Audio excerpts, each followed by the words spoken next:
Dear friends, dear colleagues, welcome to the fourth edition of the European Civic Academy. We hesitated considerably before deciding to plan and implement this edition of the Civic Academy because of this pandemic, which has made life very difficult for all of us. This edition will be completely run through video conferencing.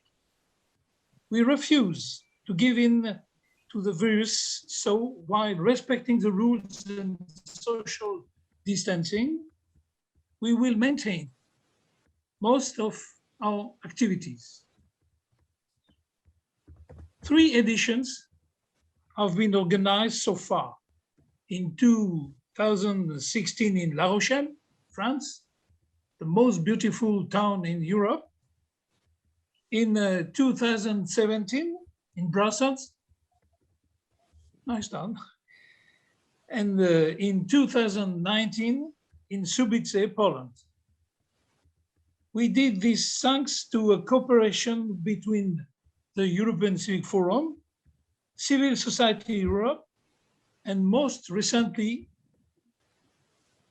with the Solidar Foundation and the Collegium Polonicum Foundation in Poland, an academic center established by the Adam Mickiewicz University in Poznan, and the European University Viadlina in Frankfurt Oder.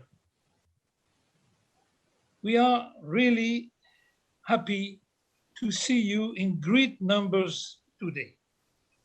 We have enregistered more than 200 participants to these editions of the Academy. It is an enormous success. The reasons for this success are, in my view, first, the themes we choose, which are the heart of the preoccupations of the NGO networks and of the academic community. Everyone is ever more conscious today that we should work together so that the voice of the associations and NGOs is heard.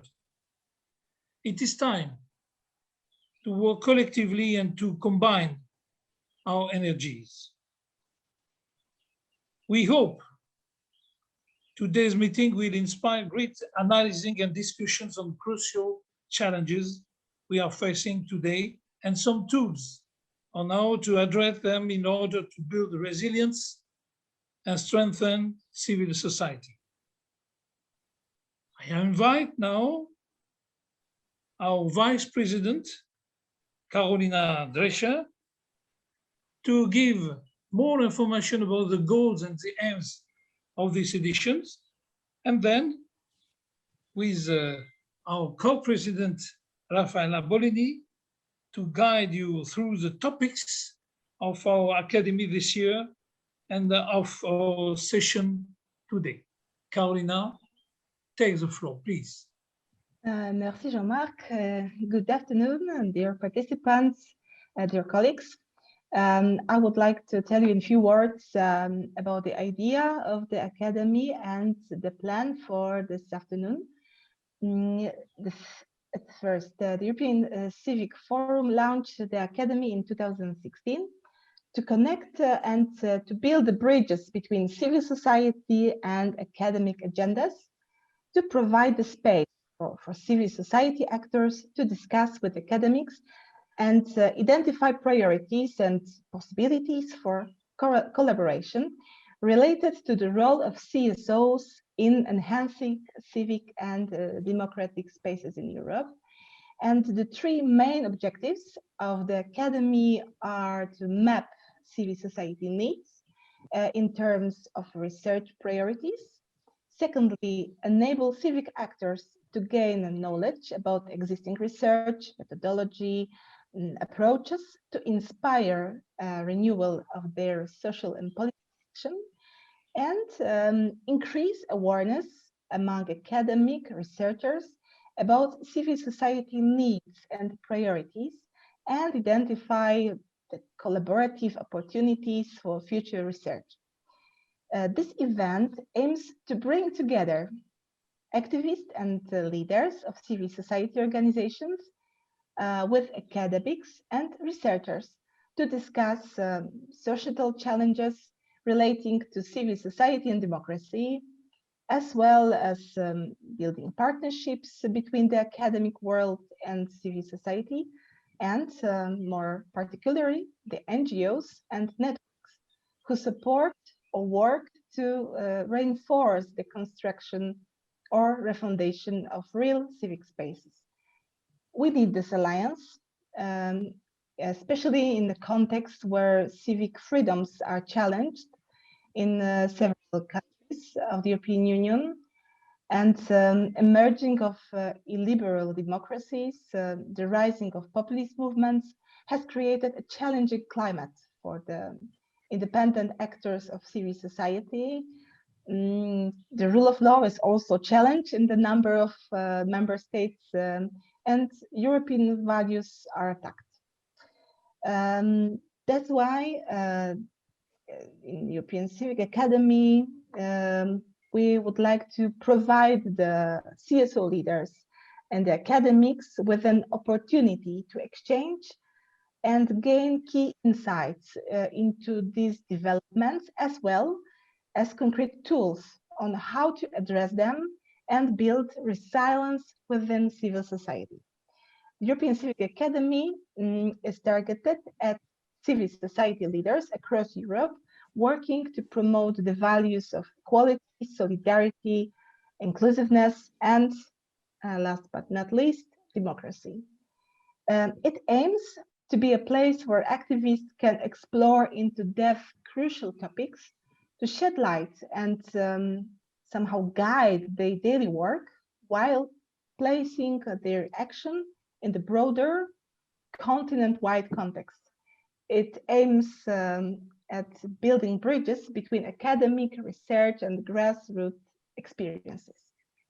At this moment, I want to say thank you to the member of the Scientific Council of the Academy, the professors and researchers. Some of you are with us now from many universities in Europe, trusted us and agreed to be part of our project. And it's not an ordinary relation when the academics ex cathedra to the audience. Thanks to this initiative, we would like to create the open space of discussion, exchange, and the common reflection. We work together on the working document and the program, and we are in the close contact. That's why I would like to thank you one more time. And also, I want to say thank you to our colleagues from ECF Task Force for the work they've done. And just at the end, I want to say a few words about the agenda of our meeting. Typically, we wanted to meet with you physically for 2 days of the discussion as last year's. But because of the pandemic this year and the last year also, we will work in 3 sessions. The first session we will start today, and then we and next month. The first meeting of this sequences are today. It's divided into a plenary part where we will have the interview and then the keynote speech.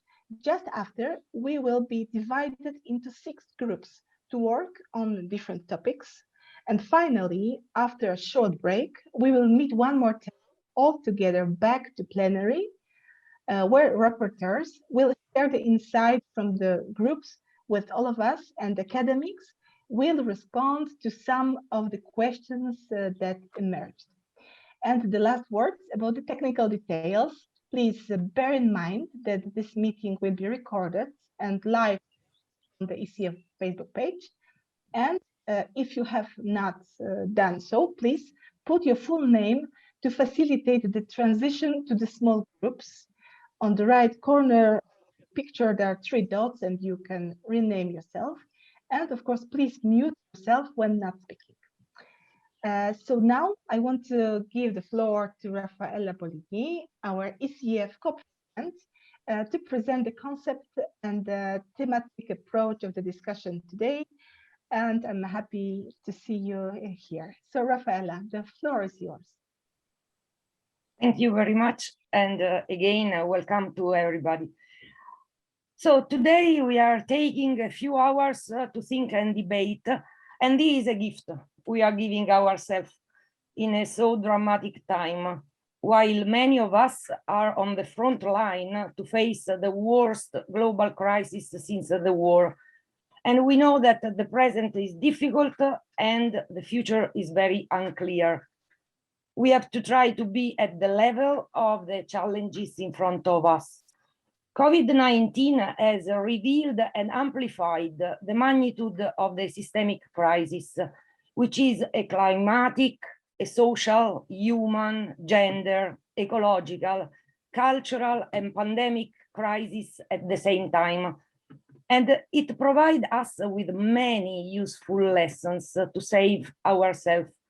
It's more clear now than that we should put at the center the value, the dignity, the care for life, for all lives, human and natural. We should focus on interdependence and common security. We should replace the primacy of goods and profit with the priority of social reproduction. And you know, this is the real opposite of the dominant model of the last decades, with the leadership, even in the democratic states, promoting the interest of market and finance instead of social and ecological cohesion, competition instead of universal rights. And the result has been the ecological collapse, a huge and increasing social inequality, a more narrow civic space. Because if civic participation is no more seen as the real root of democracy, it can be easily seen as an obstacle. And in this kind of process, trust in democracy as a promise and a guarantee of protection and social emancipation for all got lost. In so many social sectors, particularly the most fragile and those who have been left behind. Today, in the pandemic, the role of the state is back in the limelight, and some of the neoliberal dogmas has been suspended to face the storm. What priority will be really be put at the center in the next period is still unclear, but we by sure cannot just wait. We must to try to point and mark the way. So in the next two sessions of the Academy, over the coming months, we will address the issue of our capability to have an impact on politics and institutions. And then we will also discuss the challenge of convergence.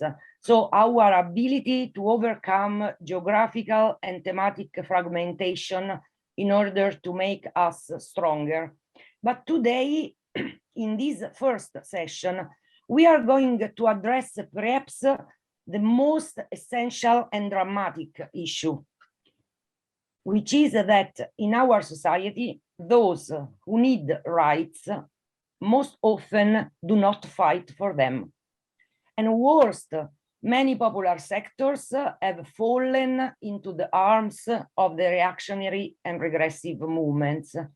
And many among those who continue to believe in democratic values are silent, disappointed, and frustrated. So in several occasions, we have often analyzed the reasons, the whys. Today, we try to discuss how to react, how our action can contribute to rebuild trust in democracy, in its tool, and in popular participation mainly.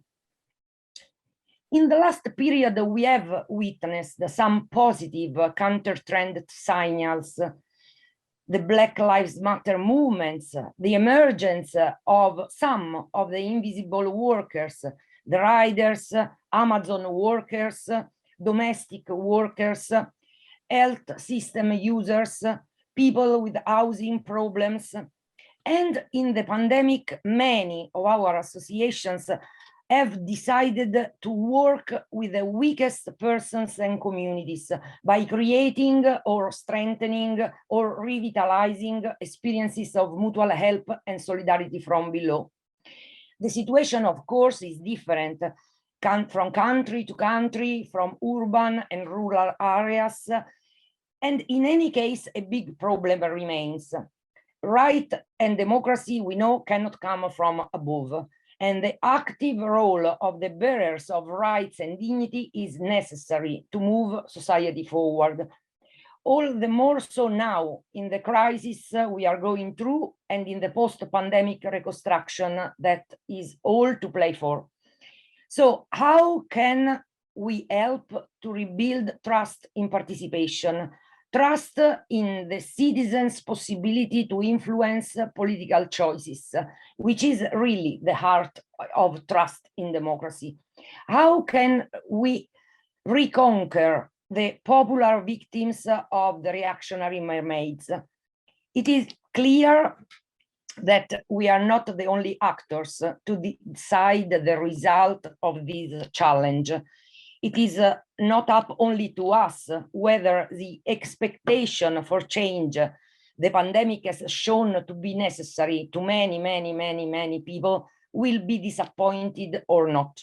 Much will depend on what happens in the sphere of politics and institution, of course, from the local to the global.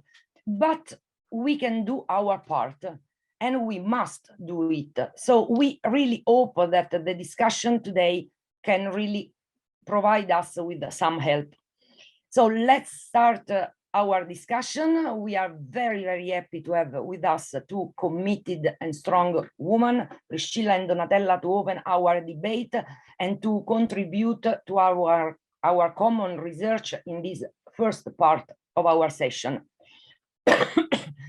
Priscilla Ludowski is a prominent activist of the Yellow Vest movement, one of the strongest movements emerged in Europe in the last period, which is really interesting for us because it has been able to mobilize large popular sectors in social and economical issues. And she has been also one of the proponents of the Citizen Climate Convention, a participatory experience with 150 citizens randomly selected to address the major challenges related to the climate crisis. Donatella Della Porta is a well-known prominent academic working on social movements and also on other issues related to the quality of democracy. She is a sociologist and a political scientist, a professor and dean in the Scuola Normale Superiore in Pisa, director of a center and projects on democracy in Europe and social movement studies. And many of us love her very much. And Priscilla and Donatella, they will have now 15 minutes each to feed and inspire the discussion we will have in the group. So welcome, first of all, to both, and thanks for being here with us. I will start with Priscilla with a first question. So Yellow Vest and Citizen Climate Convention, two different processes, both of them based on participation. And regarding people involvement, what about the participatory methodology in these two processes? And what lesson can we draw from these two experiences? This is my first question. Priscilla. Hello, everybody. Thank you for inviting me. And thank you for the question, which is very interesting to share with you what can be linked between those different kinds of involvement. The first process is, for me, the basic one, which is the demonstration. This is the spontaneous way people have to claim something to the government through an organization or maybe not, usually through a union, for example, in the labor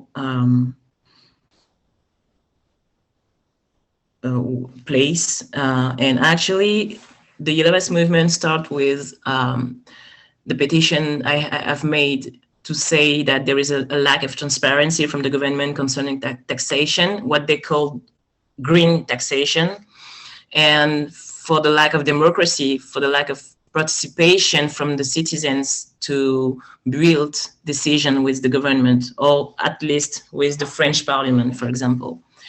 And you had from November on at the end, yes, of the year of 2018, you had some demonstration each Saturday, and this is for me the basic way you have to claim, you have to show what you want to propose to change the society in some way. And the second process is most interesting also because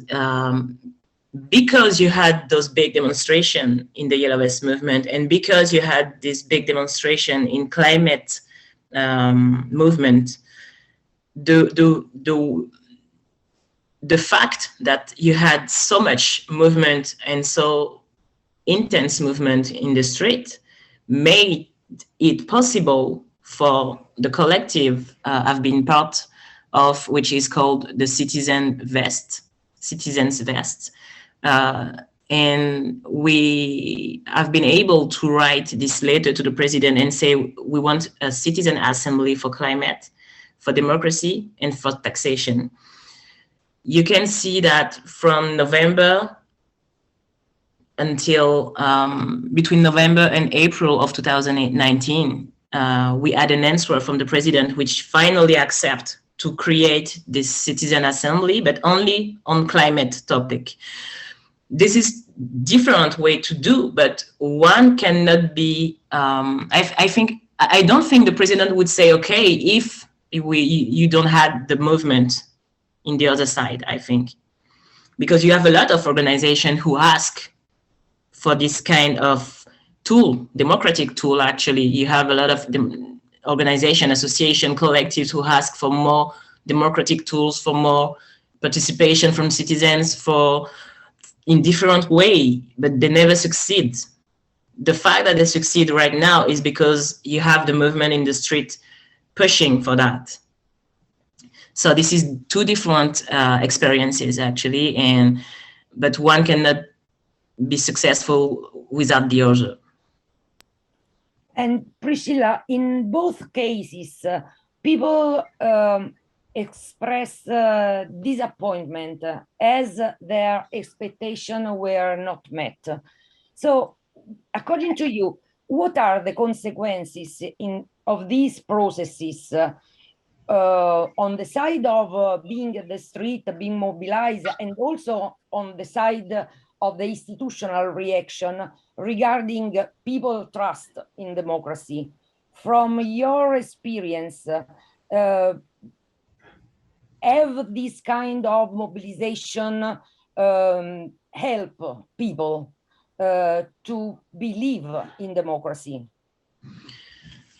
This is interesting because what we can observe right now is a good time, actually, you asked this question, because the Citizen Assembly provide a work, which is a plan, a society project, I mean, of 149 measures.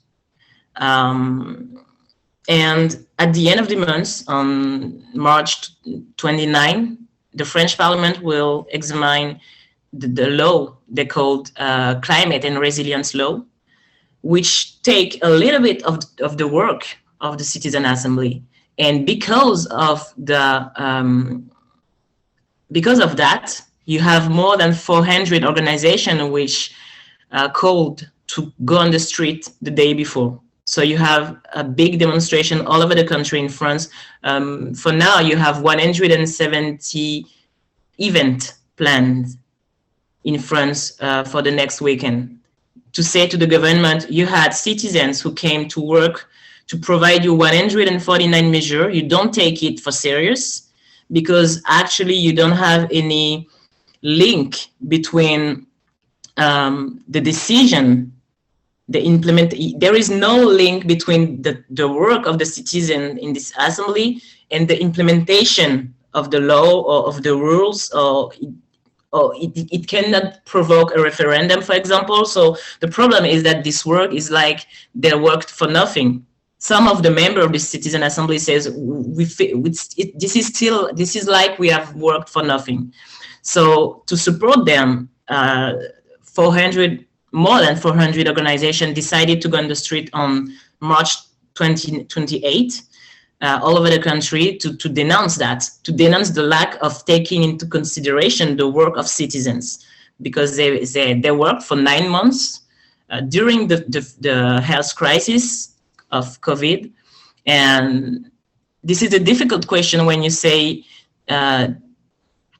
what we can do so that people will be more not more involved, but what we can do so that people can trust democracy. But when you have some people working for months and months and months, and the government doesn't take into consideration the work, this is just make it more difficult for us to trust as a citizen. So we will see after those. What we can see is interesting is that you have the mobilization of movement of climate, mobilization of Yellow Vest movement. Between you have the work of the citizens, and because the government doesn't take it for serious, you have again big demonstration. So this is like a circle without any results actually. So one of the four family of demands of the Yellow Vest movement was the deep transformation of political system and institution by including democratic tools. But the fact that they do not want to do it leads to this kind of problem: demonstrate, work all the time. That's what I see actually. Yes, so you are confirming what I really believe, that a big part of the challenge don't depend on us, because of course, if people feel frustrated because they mobilize and there is no reaction, of course, they will be frustrated again. And you are providing me another answer about the question how to support mobilization, and you told me by mobilizing, and it's a very, very interesting answer. But coming back to the positive element you represent, can you tell us, of course, in short time, but which, according to you, have been the main elements that brought people that felt to be left behind to mobilize, and occupy the squares rather than remain passive, as the majority of people left behind often do? What were the elements which were able to create this big popular mobilization? There is something, even if yes, this was so negative what I said when I say you have a circle and you don't have any results, but actually you had maybe more results in 2 years than ever. Maybe not ever, but than 10 years or more. Because when you had the Yellow Vest movement was composed of a lot of profiles: people unemployed, people owning a structure, people, students, parents, retired. You have a lot of people in this movement. And what we saw when we start the next year, 2019, is that the connection of all that people who usually doesn't work together, doesn't even listen to what they have to learn to each other, make it possible to create the collective who asked to the president to create the citizen assembly. Because the collective is composed of researchers, Yellow Vest movement, Green Vest, as they call, activists, climate activists actually, students, some people who never used to sit and to work together. And this gave quick results, because the letter we've made is dated from January 2019, and the president answered in April and say yes. And the people has been selected in the summer after, started to work in October, and provided the work, the 149 measures, 1 year after, during the between two quarantine. So that shows me that when you take the time to work with other structures which are specialized in others topic, you have more results if you focus on the same objective, in the same, goal. This is something I observe, which is very important, because you have more results and faster. Yes. And one of our main common problems in Europe is how we can try to attract again into the democratic front, let's say, all the popular sectors which have been conquered by reactionary and regressive movement. I suppose that in the Yellow Vest, you were able to reconquer to a democratic thought and methodology a lot of people which before listened to the mermaids of the regressive movement. So do you have some suggestions to other movements in other countries, how we can work with this kind of goal? For me, obviously, when you have some difficulty in your life, this is difficult to focus on what's going on in the society and what you can improve, because you've been concerned by, so for example, in France, in this TV show, in mainstream media, you have the national conversation is focused on identity topic, immigration, but when you see the statistic, you see that French people are not concerned about that. You have, if I gave you some statistics, you have 36 people concerned about purchasing power, 35 about unemployment, 34 about poverty and social inequalities, 89 think that the public debate is becoming more and more aggressive. I could keep going like that to say those kind of statistics, but I think you understand what I mean. And what I want to say is that the media have a main role in this as an influence, because they get people focused on what divide people and not on what you should be concerned about, and doesn't show also the hope of what you can have in the society. For example, in France, a lot of people doesn't know the existence of the Citizen Assembly. This is really not normal, because everybody should know that as a citizen, you have the power to act without any violence and so on. And people doesn't know the existence of that. It is really, for me, this is not normal for me, because this is the very first time in France you have people who do the same work of French Parliament. It never happens before, and people doesn't know that. So I think that the mainstream media has a big responsibility of what you try to improve in the society by spreading the good messages, without to focus people on topic that divide and to make people afraid of the neighborhood or afraid of his colleagues or this is for me the main one of a subject which is important actually. But I don't know if it's a good answer for you, but and I have another question, and then I leave the last 3 minutes for you. You know, so you can tell us what you think it's important to catch from the movement, from where you come from.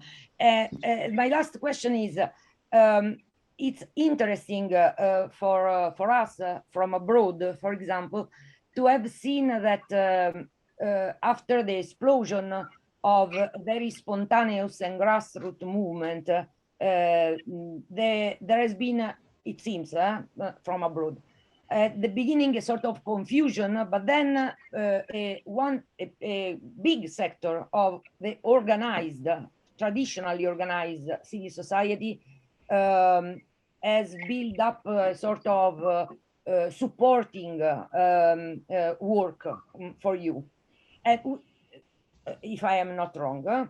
And this is my question: how do you feel? How do you felt? Which is your experience about the relation among grassroots and spontaneous movement and the existing traditional organized civil society and social movements? It's positive, it's negative. Something can be improved. I think this is something to be improved, because I think there is a gap between what I call the social society, the social activist society, and just the social society. And I think the fact that for example, unions and organizations said we never planned that a grassroots would came out like that. This is just because I think there is no connection between those words. For example, in France, you have not more than you have no more than 8% of representation of workers by unions. People doesn't trust anymore unions.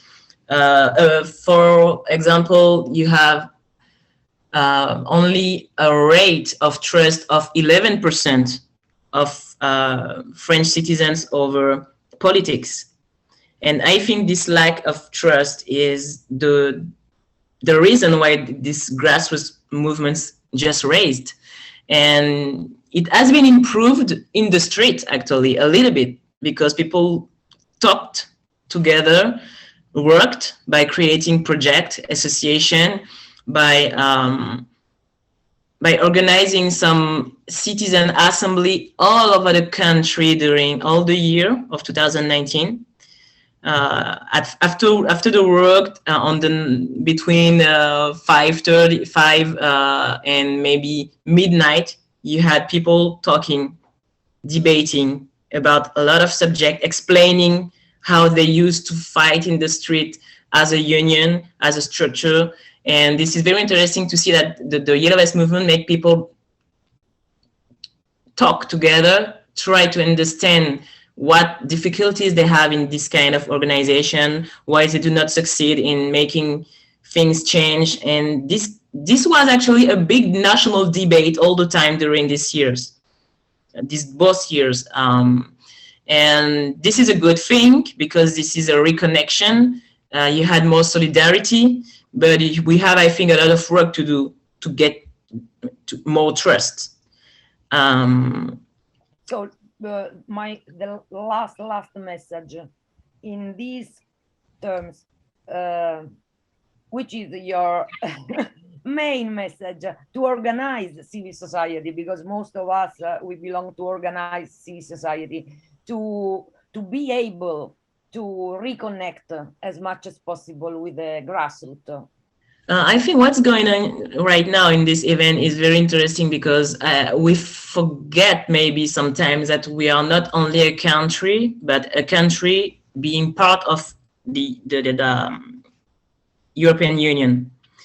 And if we try to reconnect inside the country, we have also, I think, to reconnect between European country in the activist structure.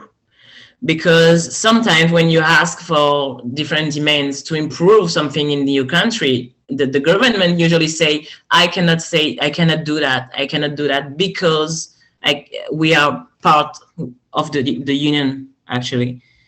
And maybe we have to work on how we can obtain some democratic tools before as a European connection, a European organization, to bring it together and obtain something for each country. Maybe we have to think like that. I don't know, I'm just suggesting something, because I think it's something that usually answer to us. And I think it's not easy to solve. Priscilla, now our time is over, and I'm very sorry about it, because I think we should listen to you really for a long time. And of course, this is not. I hope that this is not our last possibility to discuss together. But now I thank you very much. Thank you. And now, Donatella, it's your time. I leave you the floor. Thank you very much. Thank you, Raffaella, and thank you to the European Civic Academy. I think it is very important what you are aiming to do to create a space where academics can also understand better what are the needs and the expectations of civil society, of the good civil societies we would very much like to be in contact with. I'm talking from the garden because I was told that this will bring also the nature in, but if there is any problem with the connection, just let me know. And what I want to do in these 15 minutes is to address the questions that the organizers have asked me to address, which is how to create commitment, how to keep commitment in this specific moment. So I want to develop a bit what Priscilla was said, because I think that's the example that she was talking about the yellow vest can be generalized. And social movement studies have tried to address very much the questions of how do you explain that, as Raffaella was saying before, in many occasions, people of the popular classes, people who are suffering do not mobilize. How does it happen that they at times mobilize, overcoming a lack of resources, a lack of hope, a lack of trust, and so on? So in general, in social movement studies, of course, inequalities, conditions of grievances, the exploitation of the working class has been considered as at the basis of the push factors that push people into actions. But these actions is not necessarily collective and is not necessarily on the right side. So it could be manipulated, it could go in the wrong direction. So observations were usually in the directions that you don't just need to be upset, discontent, to be suffering, but in order to mobilize, you also need to be hopeful. So have hope that your mobilizations can create change. And this requires a lot of cognitive work and emotional work. So it is not just absolute deprivation that has usually produced movements, but it is the type of framing of a problem as both related with human mistakes and with human capacity to change things. So it is when problems of poverty are framed as problems of injustice that collective mobilization can start. So when a problem is defined as something that is unjust and that people acting collectively can change. This is an issue that in the labor movements has been addressed when thinking about what creates consciousness, but also what creates a spirit of solidarity. So it is the way in which the self is defined and the others is defined. And collective actions requires identifications with others. And I will say why in this moment this is challenged. But also there is an issue that was very much addressed also in the preliminary document for this encounter today, is the issues of trust. And in social sciences, trust is very much related with networks. social movements are networks, very often networks of networks. The social forums process was a process of networking of different organizations, movements, and so on. And they require the existence of ties of solidarity and of reciprocal identification. So they require trust, but they also produce trust. And this is an element I wanted to address later on.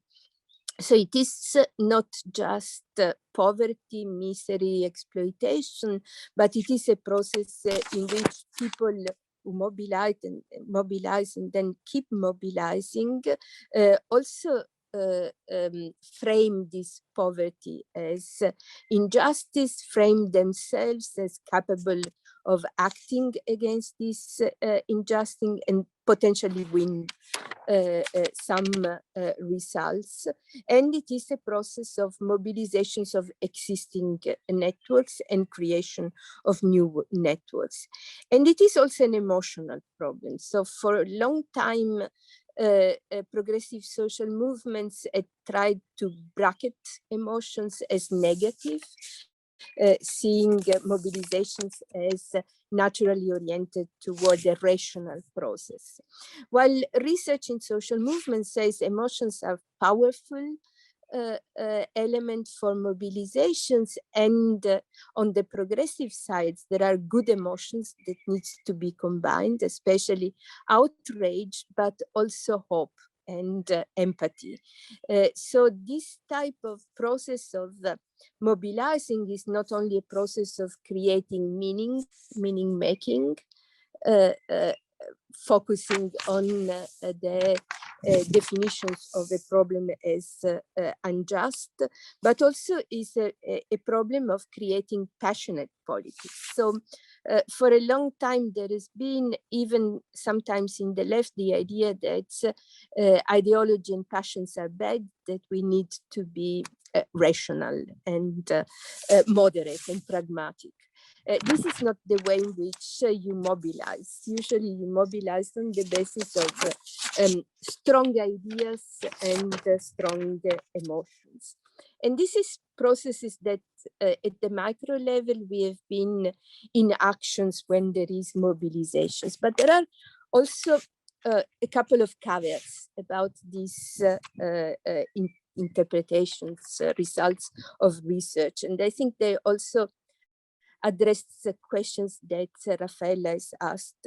It is, first of all, it is not just individual. So, for an individual to mobilize, you need on the other side, on the side of demands and offers, on the side of civic societies, the possibility to mobilize. So usually you don't go to a demonstrations if there is no demonstrations that is called. You go with other groups of friends, but you need that the collective offer is there. So that spaces in which these collective identities, emotional ties and so on can be created. So besides the micro level, you need the meso level, which is made of different forms of organizations. And then there is the other element that both Raffaele and Priscilla have addressed, and it is the macro level. So you need some political opportunities, you need broader cultural and discursive opportunities that needs to be created at the level not only of the civic society, but on the societies more at large. But I want to address a main caveat that I think resonates very much with what Priscilla was saying. For a long time in social movement studies, we reason as if you need networks in order to mobilize, and you need opportunities in order to believe that your mobilization is possible. This means we always reason in terms of preconditions, but the Gilets jaunes and also many other movements have proved that what Priscilla said, in order to mobilize, you need mobilization. That's in order to create solidarity, you need solidarity. So it is commitment that generates commitment. It is solidarity that generates solidarities. And it is the mobilizations, often even starting with small type of cracks in the system, small triggering events that creates this emergent process of building up of mobilization. This is something that, for instance, have been studied for certain moments of radical and widespread and massive protest in the labor movement. It is to a certain extent was Rosa Luxemburg was thinking about when she looked at the mass strike and the general strikes. It is, you sometimes start with small events that nobody expects to bring about broad forms of protest, but this developed in an emergent way. I try to study this type of development. Cracks produce sort of vibration and then sediment in something else. If you look at what was happening in Chile in 2019 or in Lebanon in 2019, there were movements that had started from quite small type of claims and quite specific type of actions. But then they resonated so much with the dissatisfactions in the societies, and they were able to mobilize new and create new organizations and mobilize existing organizations that they developed in big, almost revolutionary type of movement. And if we think at other movements that have been mentioned and that have developed in the last few years, from Fridays for Futures to Ni Una Menos in the feminist groups, or the Black Lives Matter this summer, they all follow this type of process. They start with specific protests, and this tend to coagulate, to create a space of convergence of different movements, of different concerns, a space for encounters. Now I think I don't have much time left, but I wanted to try to address these issues also when looking at our times, because there are normal times and there are particularly challenging times.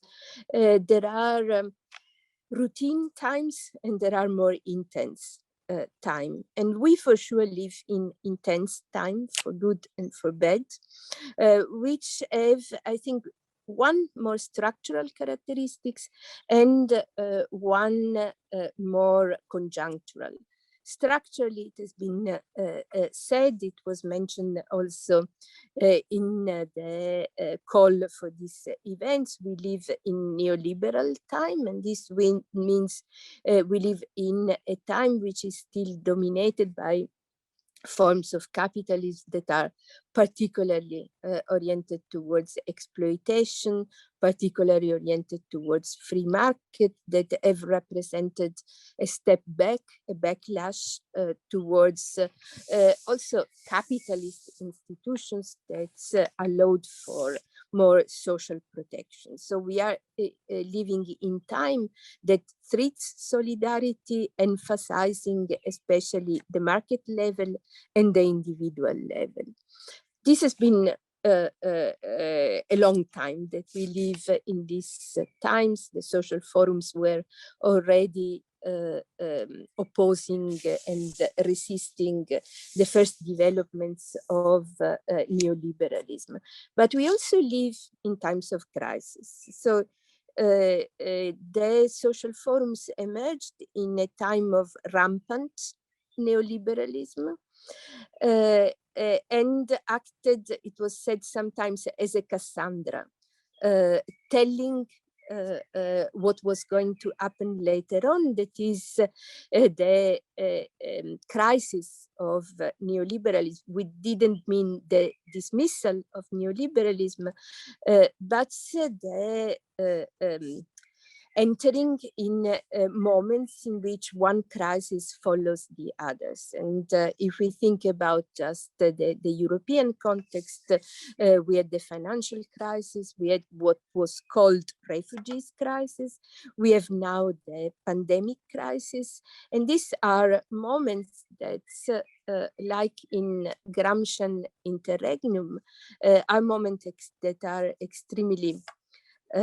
challenging, that are extremely dangerous, because we have seen also in terms of backlash what has happened in the years 2000 in the new millenniums. And in the pandemic time, this has emerged very strongly. So there are times of fears and uncertainty. There are times of scapegoating. Suffice to think about what's happening in the Balkans with the migrants and refugees kept there under inhuman circumstances, times of individualism and times of delegation. So it's a time in which the call from the political institutions and the mass media that Priscilla had mentioned are calls towards shelter in place, stay at home, do not think, do not act, leave it to politicians and scientists to decide what to do and what is your fate. So they are really different times in which the neoliberal coalitions of political elite and economic elite is still there, but they are not times of lack of mobilizations. We are studying, and this wanted to say in the last 3 minutes, we are studying what's is moving in terms of collective mobilization in the pandemic time. And we expected to find a moment of freezing of collective actions with lockdown measures, which meant restrictions to capacity of people to move and meet. But what we found is an extremely dynamic societies and a lot of protest that goes from the Black Lives Matter protest in the summer to the Amazon protest that Raffaella mentioned and so on. So it means that what we see is that these crises are happening, but they're happening under conditions of associational density. So there is a remobilizations of many groups that had mobilized during previous crises and that learn how to address crisis. This happens through the emergence of new groups that we have seen also at the very local level during the pandemic time, but also to the remobilizations of existing ones from the very, very old generations of progressive organizations born in '68 to the more recent one. And there is also what I think is important, a lot of cognitive work, which is meaning-making work, which has been done about activities that are for material support, but also for changing the meaning of what the pandemic is. So connecting the pandemics with all the other crises that Raffaella mentioned in the beginning. And these activities takes different forms: protest, mobilizing in the streets, that, as Priscilla said, is a very important moment for not only the sense of cohesion that it gives, but also because it mobilizes emotions and it creates networks and trust. So we have seen strikes, we have seen marches, but we also have seen a lot of new mutualism, so a lot of actions of solidarity, different based on different conceptions of caring and the reflections on the società della cura and all these elements, and also an important action of knowledge, to which, of course, these events today contributes. So, concluding, I think that these events, like Priscilla said, create the conditions for being reproduced. They reconstitute ties in a moment in which the pandemics and cum neoliberalism is reducing the capacity of societies to react. They are redefining the situation, not only not as a natural calamity, but as something related to the other catastrophes, the climate catastrophe, the social catastrophe, and so on, but also redefining it as something that could be addressed in a more long-term perspective. And they develop politicized time. I think this is sometimes reactions that sociologists have seen in times of catastrophes, in times of emergencies. From the wars, very often type of solidarity have emerged. But this doesn't happen automatically. I think that what we see now is also very much connected with the specific moment in which 50 years after the long autumn of the strikes in the big factories in Italy in 1969, in 2019, we have seen a big wave of protest that has been continuing. And so this is the account from the scientific side, and I hope it can be of some use. And I'm going to learn now with you about how this account can be improved and what we can do together. Thank you very much. Donatella, thank you very much. You are the evidence that emotion, passion, and knowledge, science can go together, and you provide us, as usual, with a lot of hope and also responsibility. So thank you again to both Priscilla and Donatella, and we hope that you would like to follow the Academy process also in the future, and not only today, and that we can work together from now on. Now it's time to split up in groups, because all the questions and the issues which came up out from the working group will produce material for the last session.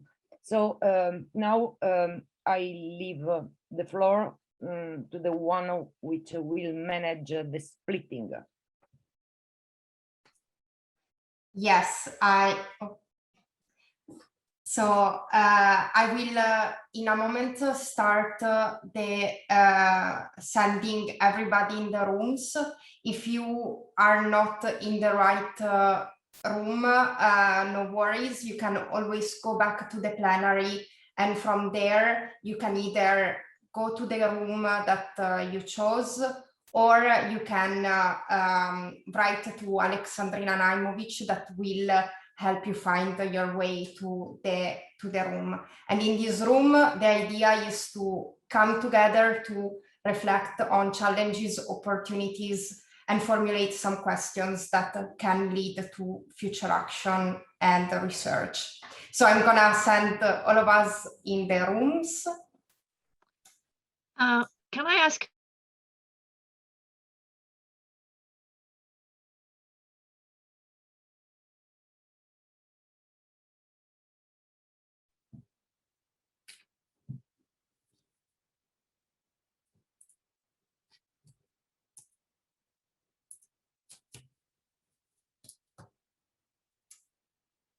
So you should be able to hear me in this plenary room, where we'll actually have Almami and Niamh talking.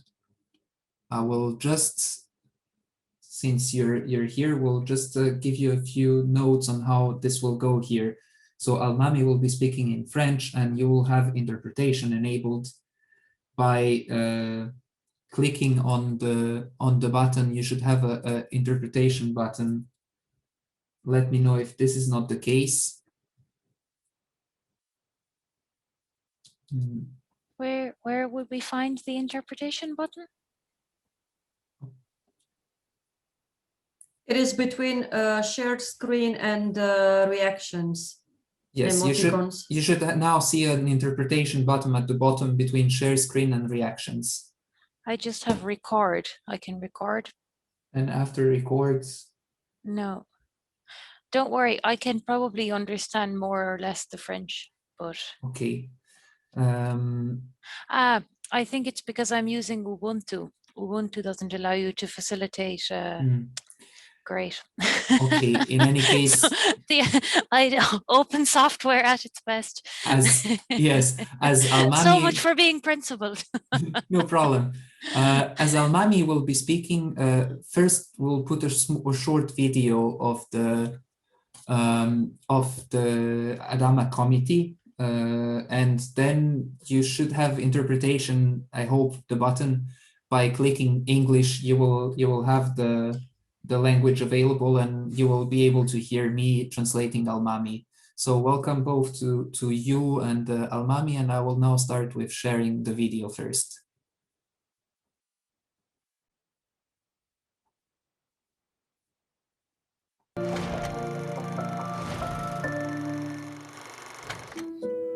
Depuis sa mort, je collectionne les photos, je garde tout. Ce 19 juillet 2016, Adama Traoré sort dans la rue et on le tue et on l'abat.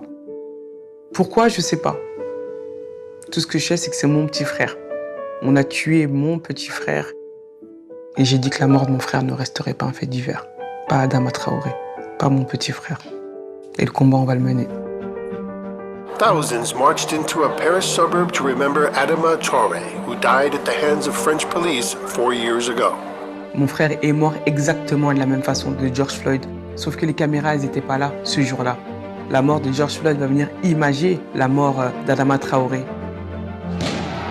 La violence policière est une suite de ce qu'il y a déjà. La France n'assume pas son histoire colonialisme. La France n'assume pas son histoire de l'esclavage. Et ça, on le prend en plein fouet. On a des comités Adama à travers le monde. C'est un travail de 4 ans, toutes les formes d'injustice.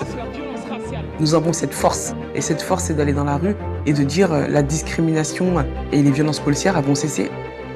Nous avons un pouvoir qu'ils n'ont pas. Parce que nous n'avons pas peur de la vérité. Adama, les gendarmes t'ont tué, mais ils ne tueront pas ton nom.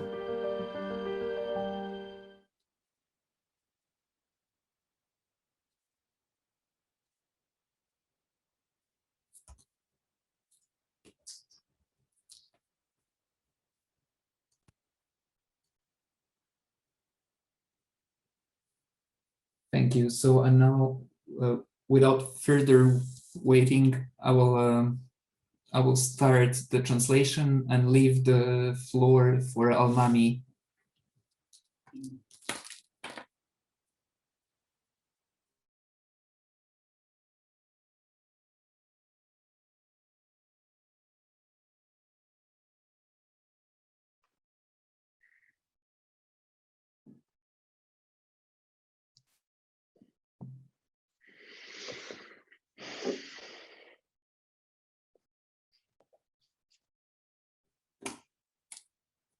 Almami, est-ce que tu nous entends?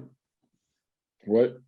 Bonjour, je te laisse commencer, te présenter et je ferai la traduction. Vous entendrez la voix, pour ceux qui le souhaitent, à travers l'interprétation. By clicking on the button English, you will hear the interpretation. Alors, bonjour à tous. Je m'appelle Almami Kanouté.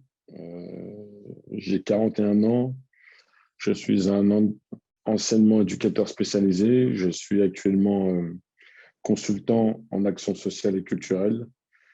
Et depuis plus de 15 ans, je suis, on va dire, vu comme un activiste politique, notamment qui lutte contre les injustices et les inégalités en France.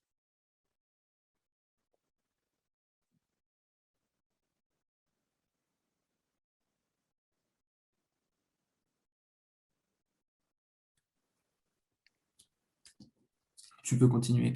Je peux continuer. Tu as fait la traduction, c'est bon?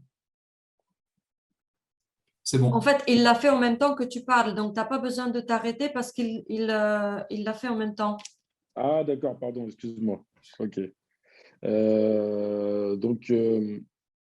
Je suis l'un des membres du comité Adama, donc depuis 4 ans. Mais on va dire qu'avec un certain nombre de militants, d'activistes, d'associations, nous soutenons depuis plus d'une dizaine d'années toutes les différentes familles victimes de violences policières en France. Et je vais vous exposer en quelque sorte les différentes étapes que nous avons connues avec le comité Adama, ce qui a fait la différence sur ce qu'on a l'habitude de voir en termes d'action populaire, et notamment issus de nos quartiers populaires quand il s'agit d'injustice, quand nous sommes frappés par l'injustice. C'est vrai qu'on a longtemps été habitués à une forme de mépris, une forme de regard, une forme de définition politico-médiatique, sans qu'il y ait une réelle réponse en face, j'ai envie de dire, à la même hauteur des projecteurs politico-médiatiques posés sur les habitants des quartiers populaires. Là, il faut savoir que dans un premier temps, lorsque Adama a perdu la vie, il y a 4 ans, personne ne savait s'il était encore en vie ou non, mais les gens étaient inquiets, notamment ses proches, dans un premier temps, mais aussi ses amis, les habitants de son quartier, à Beaumont-sur-Oise.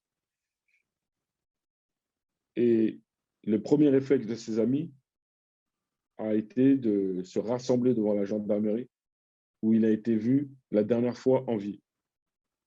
Et le rassemblement qui s'est provoqué autour de cette gendarmerie a été tellement intense que toutes les personnes présentes ont décidé de ne pas quitter les lieux tant qu'ils n'avaient pas de nouvelles d'Adama Traoré. Et par la suite, ils ont subi une répression venant des gendarmes sans précédent. Même la maman d'Adama a été gazée, a reçu des coups de matraque. Donc, ce qui a amplifié la colère des habitants, des proches qui venaient tout simplement demander des nouvelles d'Adama Traoré. Donc, dans un premier temps, vous avez bien sûr, comme d'habitude, quand il y a ce genre d'événement tragique, la version de la préfecture qui est véhiculée, donc c'est-à-dire la version des forces de l'ordre, qui est rarement remise en question lorsqu'elle est diffusée. Et on va dire que le gouvernement français n'a pas l'habitude que de simples citoyens français issus des quartiers populaires n'aient le réflexe de répondre face aux mensonges diffusés dans un premier temps. Et face à ces différents tissus de mensonges émis par le procureur de l'époque, ce qui lui a valu d'être envoyé dans une autre région, puisqu'il a été pris la main dans le sac dans les mensonges qu'il a diffusés concernant la mort d'Adama Traoré. Là, la bataille médiatico-politique de la famille commence à se mettre sur pied. Dans un premier temps, ils sont conseillés par certaines personnes qui leur proposent un avocat. Cet avocat, il s'avère qu'il n'est pas en capacité de défendre le dossier Adama sur le territoire français. Et là, on nous présente Maître Bouzrou, cet excellent avocat qui s'est fait connaître en 2008, après avoir réussi à faire condamner des CRS, fait très rare, des CRS qui ont été filmés en train de tabasser un jeune dans son hall à Clichy-sous-Bois. Donc cet avocat, Maître Bouzrou, va se saisir du dossier avec la famille, reçu avec la famille, entouré des différents acteurs et différentes actrices qui ont apporté leur soutien à la famille. Et on va dire que nous avons mis en place un socle suffisamment solide, composé des habitants, de la famille et des soutiens extérieurs. Ce qui a créé un concentré d'énergie suffisamment solide qui a permis de tenir tête face aux médias qui diffusaient sans précédent des mensonges de la préfecture et des réponses par écrit à travers les réseaux sociaux. Donc, le seul moyen de communication de la famille à l'époque, donc du comité, c'était uniquement d'utiliser la page Facebook qui avait été créée dans la semaine qui a suivi la mort d'Adama. En s'inspirant des précédents modèles de réactivité des familles lorsque les familles sont frappées par ce genre d'injustice. Et j'ai envie de dire que les médias comme les politiques ne s'attendaient pas à des réponses aussi réactives. C'est-à-dire que dès qu'il y avait un communiqué de la préfecture qui était diffusé par voie de presse, dans les heures qui suivaient cette communication, nous mettions en place une cellule de crise d'urgence, nous faisions une réponse et nous la diffusions à travers Facebook. Et ce qui, aujourd'hui, nous permet d'affirmer que le comité Adama a réussi à changer le rapport de force, en quelque sorte, sur le plan de la communication dans un premier temps. Quand le rapport de force est installé, la page Facebook est devenue, j'ai envie de dire, le point de recueillement d'informations principales de tous les médias, de tous les politiques. Parce que toutes les infos sont diffusées à travers cette page. Et ça a prouvé une chose. Ça a prouvé qu'à partir du moment où nous décidons de prendre en main notre propre communication et nos propres orientations stratégiques et politiques, j'ai envie de dire, aucune personnalité politique, ni médiatique, ni journalistique ne peut avoir une influence sur le choix que peut avoir ou que peut prendre la famille Traoré, par exemple. Et ce qui fait qu'aujourd'hui, le fait que le comité Adama ait continué à mettre en application les stratégies, les réflexions et les conseils partagés avec ces différents acteurs et actrices qui militent et qui sont actifs sur le terrain depuis un certain nombre d'années, et ben, ça a donné toutes ces mobilisations que vous avez pu voir en résumé dans la petite vidéo du Time Magazine, puisque l'année dernière, Assa Traoré a fait partie des gardiennes de la paix. Et ce n'est pas pour rien qu'elle ait fait partie de cette liste. C'est parce qu'en France, on nous a habitués à fermer nos bouches. On nous a habitués à baisser la tête. On nous a habitués à raser les murs. Même lorsque nous sommes en position de légitime défense, j'ai envie de dire. Et du coup, les étapes qui ont fini par évoluer ont fini par se cristalliser dans l'univers médiatico-politique de la France, lorsque les premiers médias étrangers ont commencé à s'intéresser à l'affaire. Et je me souviens à l'époque, c'était le média anglais, The Guardian, qui avait réalisé un premier reportage vidéo. Quand ce reportage vidéo est sorti, il y a eu comme un effet boule de neige sur le plan médiatico-politique. Et là, toute la presse étrangère a commencé à se poser des questions sur le rapport répressif de la France vis-à-vis de ses habitants, des quartiers populaires dans un premier temps. Mais vous avez vu précédemment notre camarade qui a exposé le rapport de force qui avait été mis en place avec le mouvement des Gilets jaunes. Les gens se sont rendus compte que les violences et la répression subies par les habitants des quartiers populaires depuis plus de 30 années s'exercent aussi sur une partie de la population qui ne fait que d'exiger leur simple droit et d'appliquer leur simple devoir. Lorsqu'ils ne se sentent pas respectés, lorsqu'on ne se sent pas considéré comme citoyen à part entière.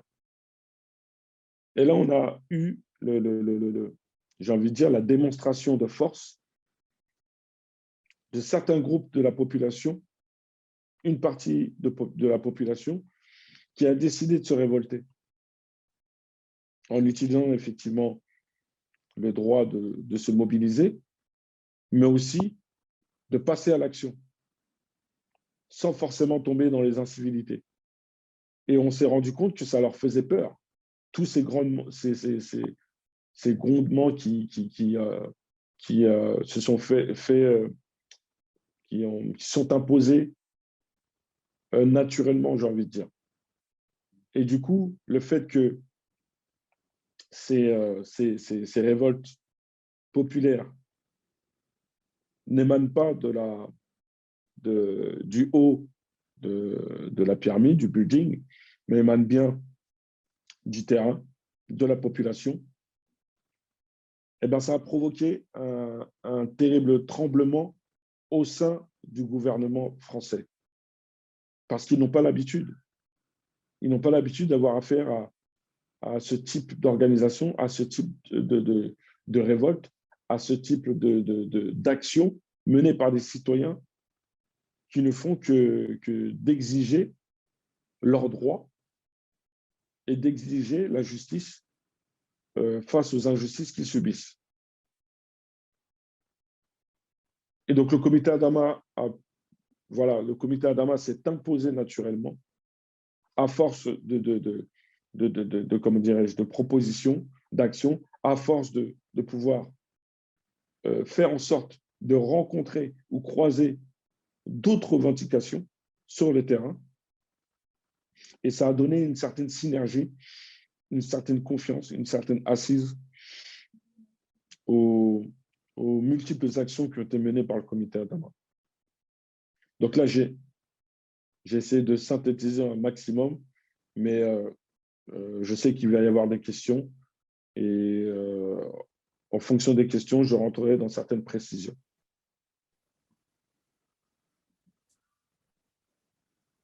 Okay, Niam, if you want to take it from here to moderate the session, Almami just finished his impulse contribution, and now the discussion will take place in English. Thank you, Almami. Okay. Merci à vous. Merci beaucoup, Mani. I had a problem with my interpretation. I'm using Ubuntu, which is an open source software, and it doesn't allow interpretation on Zoom. Windows and Mac do, but so I couldn't really understand everything that Almani was saying. I could get some of it, but yeah. So I apologize that I'm not going to be able to connect so well with what Almani has said just now and the next part of the conversation. And let's see, I think that we have until 5 to 5. So I got a message from Giada that we're going to run a little bit over. So we have about half an hour, I think. I was invited to speak a little bit about a paper that we produced in TNI and Transnational Institute on recovering anti-racism. And I was given 3 questions to kind of pose to the group. And I'm just thinking that the time has been cut short quite a lot. So maybe I'll mention the questions, then I'll give a brief overview of the paper that I was going to kind of just touch on to kick off the discussion. And then we can jump into the discussion. I hope that sounds okay. I'm thinking a bit on my feet because I couldn't understand really the first part of the discussion, and now we're also running a little bit late. And yeah, I suppose you always have to improvise anyways on these digital formats. So we've been asked to discuss kind of 3 questions around the topic of building solidarity with the European Black Lives Matter movements. And the 3 questions that have been given to us are: what are the challenges that activists in the room are experiencing related to the topic, so related to organizing and solidarity? What practices and opportunities exist to overcome these obstacles? And what questions should future research and action address to face these challenges and opportunities? So I'm just going to paste those in the chat because I think it's also useful, I think, if you can see them. So I hope that they have sent. I think they did. So those are the questions that we've been asked to think about. And maybe just to mention, so I'm not sure if people know Transnational Institute, but it's a research institute that's based in Amsterdam. And for the last 40 or so years, we've been doing kind of critical thinking research on issues around social justice and human rights that are cross-cutting in nature. And I suppose at the end of last year, we started looking at the question. Well, we'd already looked in different ways at the question of anti-racism, but we thought it was necessary to kind of analyze where anti-racism movements were at and what challenges they were coming up against, and what or how we could organize and push back against those challenges. So I'm just going to present very quickly the areas that we focused on in the paper. And then I think we can jump straight into the discussion. So basically, we started off by thinking, well, you know, for most of us, 2020 was a year of COVID-19 and you know, a year that changed our lives for many of us, but it was also a very important year for anti-racist organizing and the Black Lives Matter movement that kicked off or was awakened, I suppose, again in the US with the murder of George Floyd. And I suppose we saw that there was a renewed interest in anti-racism, but also there had been, you know, in the past we had seen setbacks, defeat across movements, and how could we kind of, on a theoretical level, understand what had happened before and kind of preempt those same things from happening again. So we started to analyze a little bit around areas of concern. So I suppose if we were to link back to the questions that I put in the chat, which are kind of linked to the obstacles, we discussed the issue of individualism. So in a world that's ever more individualized, that looks at social media, that kind of privileges or gives a lot of space to influencers, it's often to the detriment of grassroots collective organizing. So we often tend to kind of put individuals on a pedestal or give them more media space, but they're often not people who are embedded in grassroots movements, and they may not necessarily carry the messages of the grassroots organizers. So while social media is really important for organizing and for getting people onto the street, we need to be we need to really be careful of what the messages coming through social media are and who's sharing those messages. We also thought that often when you just focus a movement on an individual, or when you just focus an anti-racist discussion on an individual experience, that you miss the bigger political picture of why racism exists in the first place, and you make it just about a person in a moment in time, and you may end up missing the bigger picture. And we also thought if you just focus on one individual, maybe in social media or in you know, whatever else, that you may miss also the theoretical underpinning of what anti-racism movements should be looking at or could be all about. So the question of individualism was one that we thought was important. Then we looked at the question of solidarity, which is the glue of any political movement. And we found that more and more we have a kind of a restricted solidarity where you have, for example, I'm just thinking in my own case, I'm from Ireland, you often have, like Travellers United, for example, as a group, no? But instead of building solidarities across groups that are targeted by all sorts of forms of racism, we seem to segment them out. Instead of forming a cross-collective solidarity, we tend to segregate out maybe traveller issues from Muslim in Islamophobia, from Black racism, instead of forming a cross-collective of solidarity. We also found that when you break down solidarity, you often end up being with an element that's much more depoliticized and becomes just about the issue that's immediately in front of you. And again, you miss the bigger political picture. We also discussed a little bit the criminalization of solidarity, and we have seen that very much so in the question of migrant solidarity being criminalized, which obviously has a racist connotation. Then we also discussed critically the question of NGOs and professional anti-racism. And I suppose really questioned the space that NGOs are occupying in anti-racism movements and what their motives are. Often the motives of an NGO will be linked to the funding that they're getting from donors.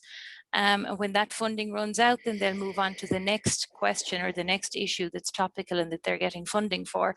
And they may then, withdraw from a space and leave kind of those that were already organizing kind of with a gap in how they had been organized. So I think that the question of NGOs and professional anti-racism is one that probably many of us in this room have to also discuss quite seriously. What is our role in the anti-racism movement? Are we only here because we're part of organizations that are paying us to be here, or are we really embedded in movements and working together with grassroots anti-racist movements? Often the role of NGOs can cause tension and can end up breaking down solidarities instead of reinforcing them. Then we looked at the question of race and racism, and often race is kind of constructed as a sociological concept, whereas it completely misses the fact that it's very fluid actually, and is as much influenced by political, economical and geopolitical factors as it is by anything else. And often when we just look at that, we completely miss the much broader political picture. And if we do that in looking at what race is, then we will ultimately do that when we look at racism as well.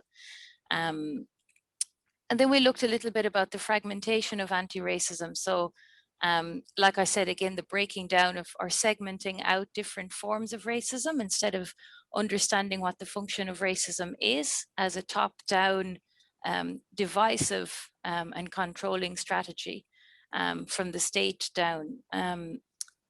So we also looked a little bit at the question of class and the need to organize across solidarities, across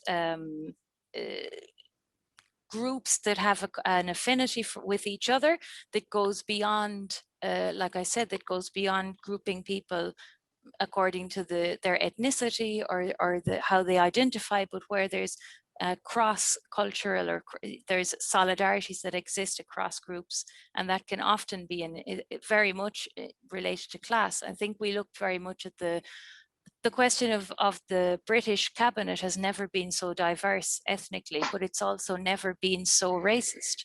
And so it's often, I think as well, we have the same question coming up in the feminist movement, that it's not just that you put more women in parliament, but that so you have an equal balance of gender, which is important, but that you need to go beyond that and ensure that the people that you have are also embedded in movements and also really questioning the structure that racism has in society. And I think, the last thing that we discussed was about internationalism and the question of what kind of internationalism do we want and how can we build solidarities across different contexts, but also not lose the nuances that are unique to each context.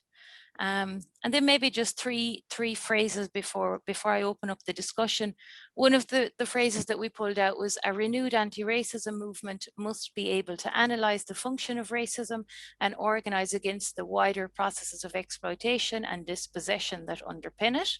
So not just to take racism as a given and as a part of it, our default world is racist, but to understand why it's so, and yeah, what processes of exploitation and dispossession underpin that racism. Another question we asked was, yeah, the aim of anti-racism is not to preserve the concept of race, but to abolish the global processes that maintain racism. So I think that has to be our goal, to abolish the global processes. And I think when we see global, it's nowhere more evident, I think, the global process of racism. If you think back to colonialism, you know, and you think that we're still today living in societies that are still functioning in a colonialist manner. And I think that, yeah, until we kind of really dig deep and ask those questions and question the default world that we're living in and try and tackle that, we won't really, yeah, get to the heart of what it is we're trying to solve.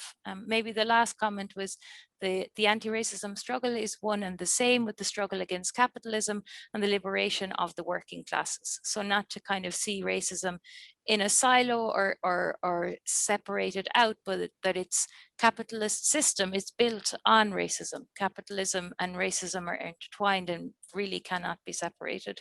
And yeah, I suppose our thoughts are really that we have to address these really deep-seated systemic problems if we're to overthrow the racist system that currently exists, I suppose.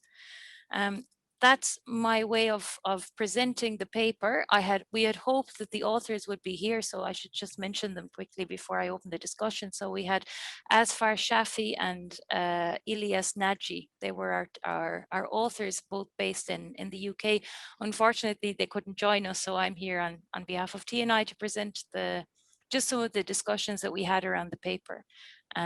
But yeah, I think it would be good to open up the discussion so you're not listening to me for the next 20 minutes. I think there's a hand function in the reaction section. You can click on reactions and raise your hand if you have some thoughts. So maybe just going back to the questions again, what are the challenges that the activists in the room are facing? I don't know if we have activists in the room. The digital structure means I have no idea who's in the room.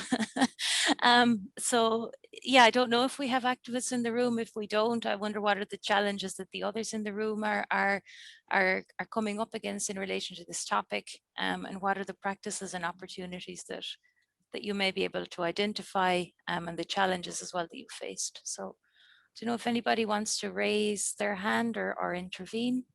La question, c'est pour nous? Almani, did you speak just now? Sorry. Maintenant, Les elle... défis auxquels nous faisons face. Juste, Almami, désolé de t'interrompre, mais là, je dirais que l'un des défis les plus compliqués, Almami, juste un instant. C'est de réussir à... Oui. Pardon, mais en fait, là, elle a ouvert la discussion avec les autres participants. Si tu veux d'abord attendre juste de voir s'il y a quelqu'un d'autre qui veut prendre la parole, parce que comme on a très peu de temps de réaction avec la salle, on voudrait essayer au moins de voir s'il y a des questions. Là, je me mets en audio d'origine, c'est ça? Ah, c'est bon? Oui, c'est bon. Does any, if you have questions in the room. Did anybody want to intervene, make any comments?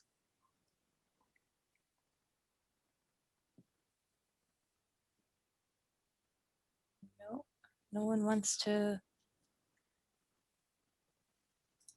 raise their hand. No. I think this is the afternoon. Maybe we all need a coffee. Gosh. Okay. There's one hand. Okay. Thank you, George Blokus. Yeah. Go ahead. Perhaps I'll start. I think I have two questions to both of you. I think one question's being part of not only civil society organizations, but also being part of movements, and especially also coming from a working class family. I'm asking myself, how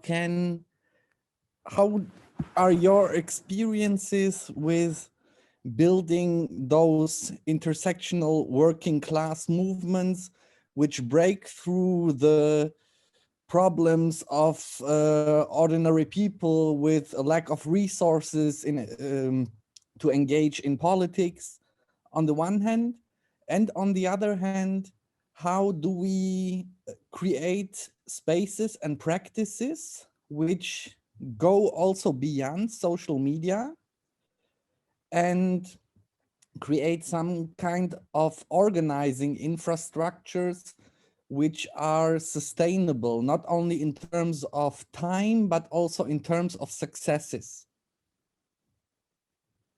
I don't know if it's understandable, but yeah, this is something what is in my mind. Okay. Almani, do you want to, est-ce que tu veux répondre, Almani? Oui, alors c'est comment créer une infrastructure durable pour ces mouvements.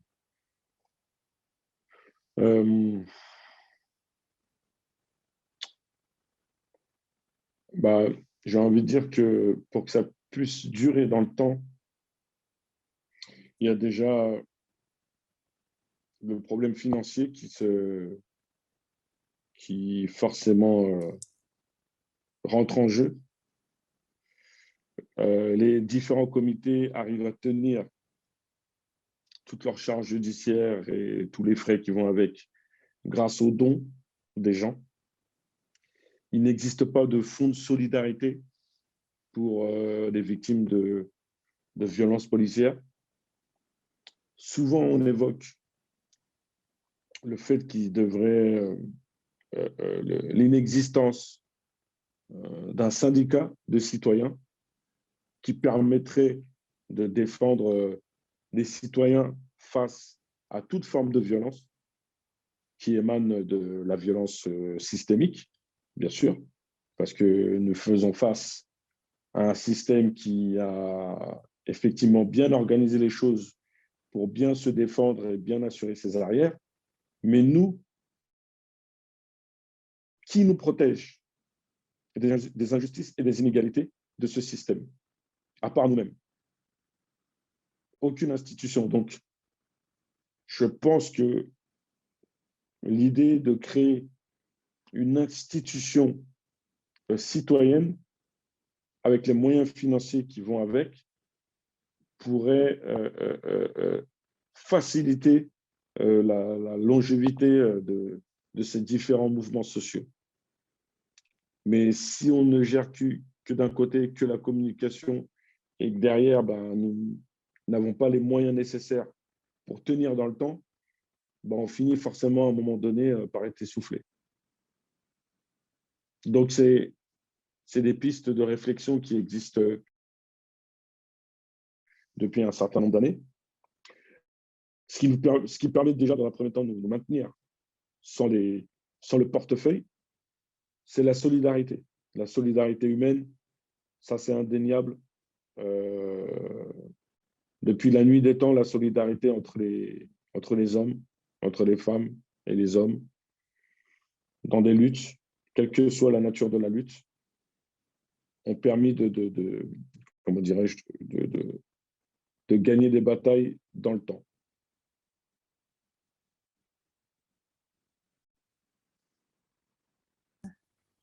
Okay, thank you, Almani. Maybe just in terms of, I can kind of only really speak to the organizing in Ireland in recent years, which is the experience I know best. And I think that, I think that making the issues relevant to the people and that the people identify themselves within the issues that, and I think this goes beyond beyond anti-racism movements. I think in general, for example, in Ireland, there's a horrific homeless crisis and a housing crisis. And I think it's when people really feel that and it's something that they relate to and that it becomes relevant in their daily lives. I think that that was really something that made people get out onto the streets. I think as well, if I understood correctly, Al-Mami in his presentation at the beginning, he spoke about the role of the media and the role of the messaging and involvement of the media and how important that is in mobilizing people. And I think, yeah, when you have a media that kind of goes beyond social media messaging, which is often you know, something is trending today and then tomorrow we've completely forgotten about it. You know, if we have a sustained messaging that's coming to us constantly, I think from the media, I think that is something that keeps movements, keeps people engaged, keeps them involved. And maybe just on the question of how do we create spaces going beyond social media. So I imagine you mean a physical space or I mean, yeah, one of the weaknesses, I suppose, with social media is that often we become then kind of armchair activists. You know, we tweet something and that's it. Whereas before we would have been on the street and taking a, you know, making a stand, an actual physical stand in a public space. But I suppose that has become more challenging with COVID-19, I think, than we could have imagined. So yeah, it's a difficult time, I think, for organizing, even just taking into account the fact that we're in the middle of a pandemic. But it's never been more necessary, I think, because of I think we're seeing with COVID-19, I think we're seeing how really we're at the very deep end of neoliberalism, and how hollowed out our societies have become because of that. And it's those who have always been on the receiving end of such detrimental policies, I suppose, that are also on the receiving end of the more negative impacts of COVID-19. So access to healthcare and obviously being the main one, but it's also, I think, a time for us to ask these questions and begin to organize. No, I don't know if so. I'm not talking so much. I don't know if there's any other questions or any other input or any, and there's a reaction button at the bottom. Yes, so we have Martin de Groot. Yeah, go ahead. I hope you can hear me. Yes, thank you. Okay. Thank you both for your presentations. I just got kicked out for a second, but I'm back. I guess my question is mostly to Al-Mami, because Niam, you already sort of, I think, addressed it to some extent. But to me, it seems that the Black Lives Matter movement is not just another movement in a way, or at least the way it has impacted my thinking has been quite different from other movements out there. In particular, because the issue of racism, the intersections basically with class and other forms of oppression. And what I also know from the United States is that it was actually queer women, Black women, who started it basically, and were the founders of this movement. So I guess ultimately my question to you, Al-Mami, is how do you look at the relation between your movement and the Black Lives Matter movement broadly, and the anti-racist movement broadly, and its connection to other movements that have also come up during this event today?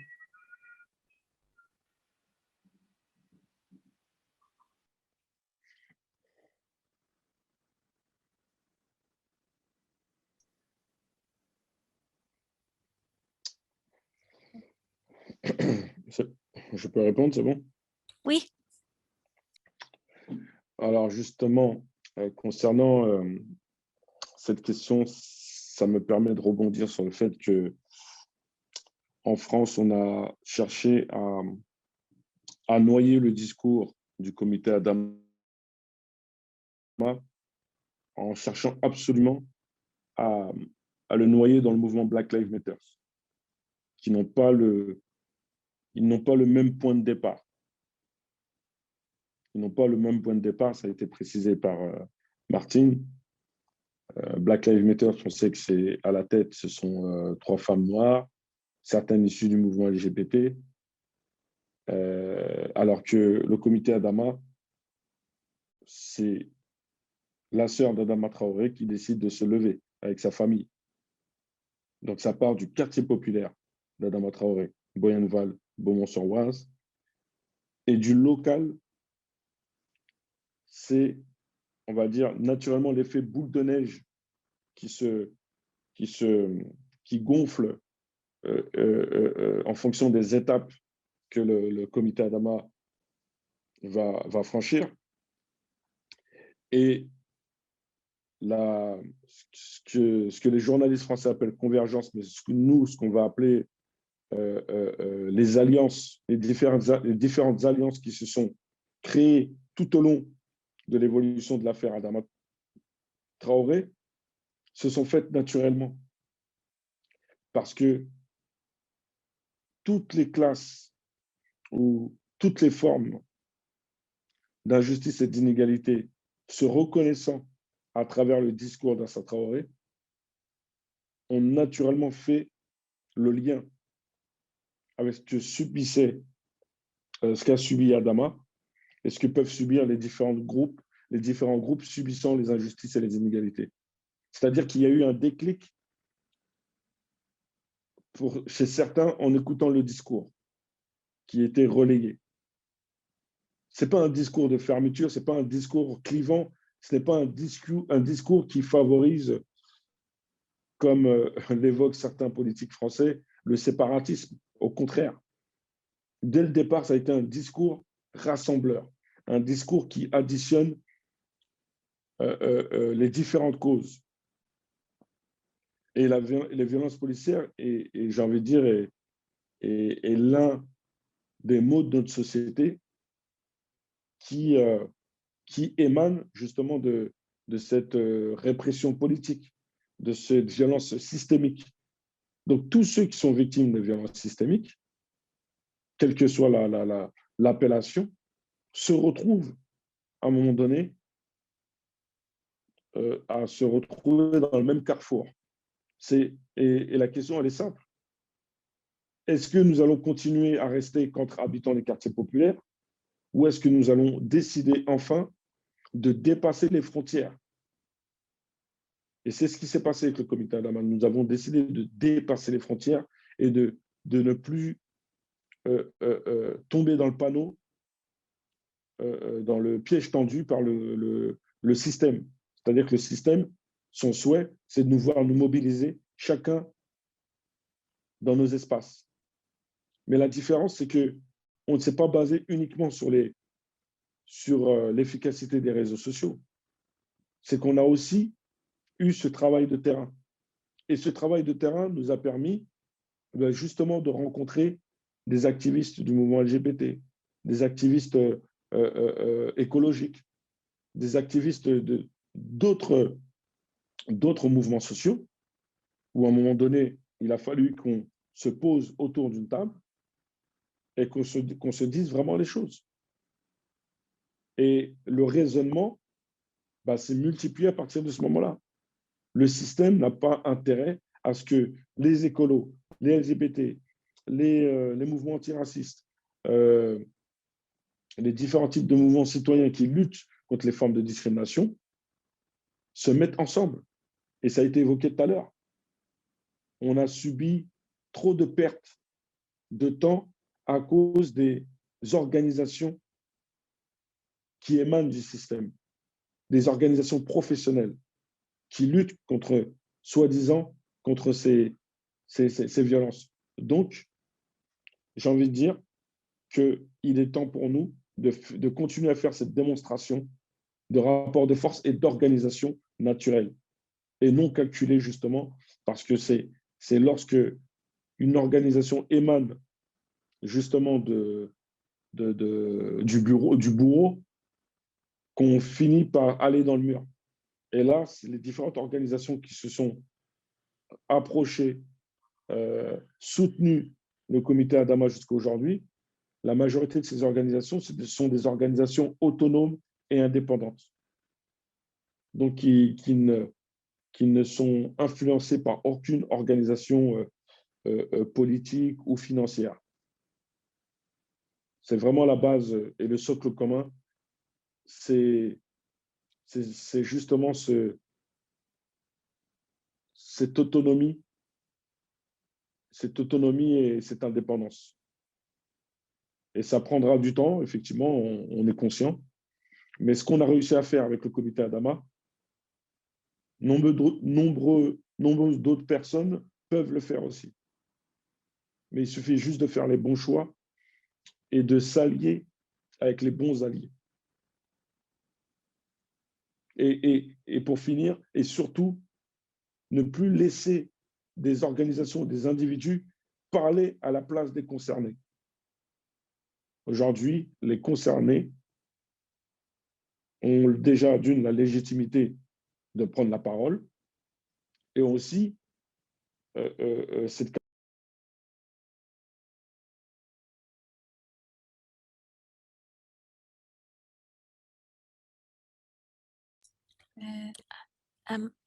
Almani,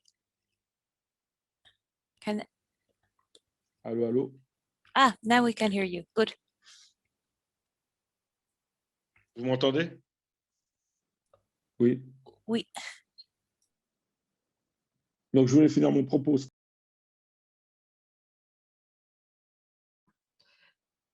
De nouveau, c'est muet le micro.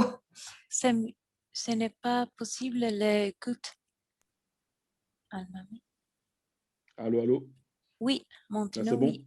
Oui, c'est bon. Donc, pour finir mon propos, on a continué à fédérer, continuer à multiplier des actions pro. Encore une fois, Almami, ce n'est pas possible. Là, c'est bon? Oui, maintenant, oui. Parce que je crois que je reçois des appels. C'est pour ça que ça coupe le micro. Oui. Mais je disais pour fédérer, continuer les actions sur le terrain, donc les actions de proximité, et continuer les rassemblements. Mais le fait que les médias cherchent à nous comparer ou à créer un effet miroir avec le mouvement Black Lives Matter, ben c'est une stratégie de détourner l'attention sur ce qui se passe à l'étranger et d'oublier ce qui se passe au niveau local. C'est-à-dire l'originalité du comité Adama reste français.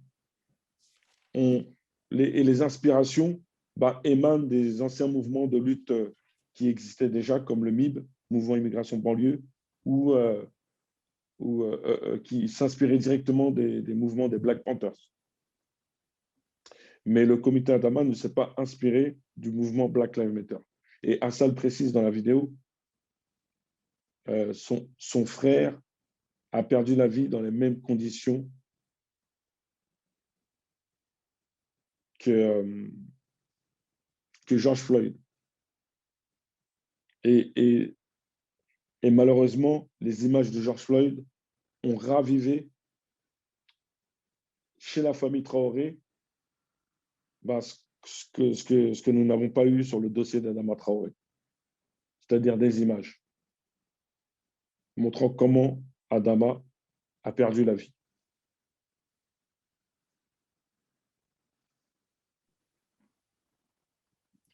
Merci, Almami.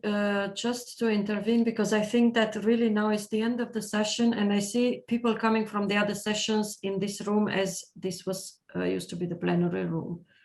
So I just wonder, it is supposed to be the coffee break moment, but let's do a collective coffee break with the people that are here.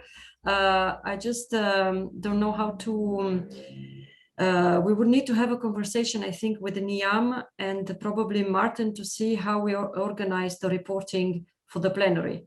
Vladimir, if you hear me, can you arrange us to put us in a room, if we have a room, just to discuss 3 minutes how we report to the plenary from this session? Maybe just to say thanks for it before we finish to Almami for the intervention. So merci beaucoup Almami pour la intervention. De rien. Et je suis désolée pour le français encore une fois. Non, pas grave. It's my fault. My English is bad. No.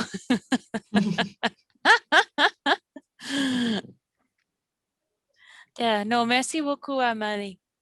Yeah.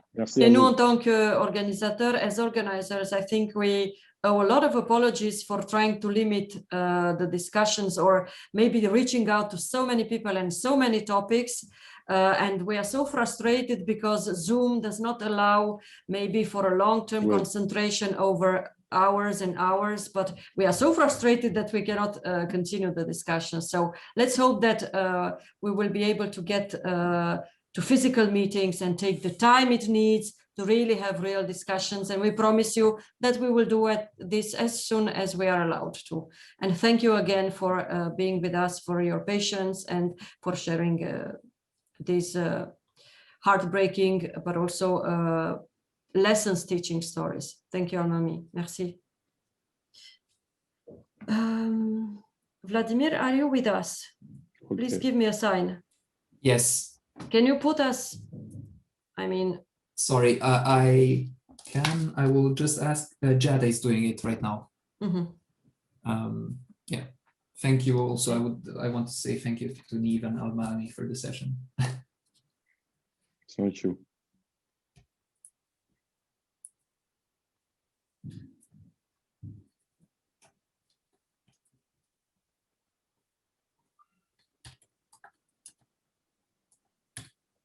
Okay, so for a reason or another, it is not happening. And I'm just concerned that in 2 minutes, we need to start the plenary session. So I'm sorry for all those that will hear our conversations.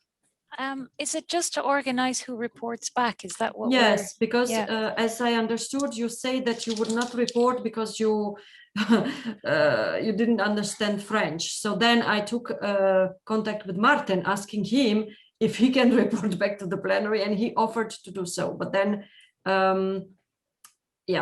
Martin, can you just confirm that you will do that? Or Niam, maybe you can both of you say, because I think that the discussions, there were a lot of points for action oriented rather for civil society to my take. I don't know, Martin, how you feel it, not so much the kind of research questions that we can address to the academics, or it's difficult for my brain now to translate the questions into research questions. Niam, I thought that maybe it would be interesting to address the 3 points in the plenary that you made from your study, additionally to the points that Martin will report on the discussion itself. Yeah, I can. I mean, I had in my presentation, I had some kind of action points at the end, which I didn't get to, but I can also raise those the 3 topics that I mentioned at the end about, I think it was abolishing racism and capitalism, and then process of, I can mention those. Yeah.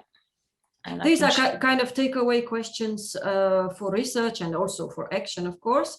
And then, Martin, do you still agree that you will very briefly report to the plenary on the other points, more action-oriented or solidarity building oriented? Yeah, if there's need, I can do it. I don't want to take anyone's space or the space is free and non-occupied. Okay. Empty, okay. Not to say empty. Yeah. I can say a few of my takeaways.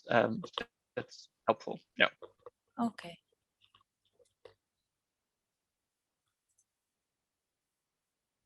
Okay, in principle, now is the time to start the final and the closing session. Is there somebody else facilitating this discussion? Yes, I am. Okay. This is why I could have reported. Oh, now we're back. Okay. So. Yes. Actually, we were all the time in the plenary. Yeah? Okay. This was the. So now the others are back. Welcome back. Can you just confirm that all the sessions are finished? But I guess so. Yes, everybody is back now. Okay, then. It is so abstract, this whole Zoom and parallel rooms and working groups thing. So thank you and welcome back. I hope you had interesting discussions. I know that you are probably frustrated, as we were in the discussion that in the room that we occupied, the plenary room, and as organizers, we want to deeply apologize for the fact that we have so many topics and people and interesting stories to hear and so little time, because unfortunately on Zoom, we cannot expect to spend hours and hours and keep our brains concentrate. So sorry for that. And we will try to organize better the next sessions, and one day to organize a big physical meeting so that we can get together and deepen the discussion and listen to all interesting inputs and stories. And yeah, so now we will have to do with what we have, and I really hope that the discussions were interesting and inspiring. And now is the moment to try to get a little, very short, again, feedback from every session. So I will invite people that have been designated or volunteered to make a really short 3 minutes report to the plenary to prepare to do so. And I invite from the first session, the session on marginalization and alliance building in mobilization for housing rights across Europe, to step up and share with us very shortly, no more than 3 minutes, what were the main questions and challenges addressed, and how can we put them into research and action so that our three panelists will be able to react on those. Who, Annika? Yeah, it's me. I just arrived back, so yeah, but I try to be quick and prompt. Yeah, since in our group we were persons with different country and historical backgrounds, so we could observe that housing matters are part across countries of a larger capitalist regime, global capitalism, characterized by free movement of capital also on the domain of housing. This means that big landlords, investment funds can travel freely across countries, and they are very much part of creating housing crises in different countries, which is, among others, a housing affordability crisis for the many. So it's not only the poor, but also the low middle class people who are faced with issues of high rent, risk of eviction, lack of public housing, and so on and so forth.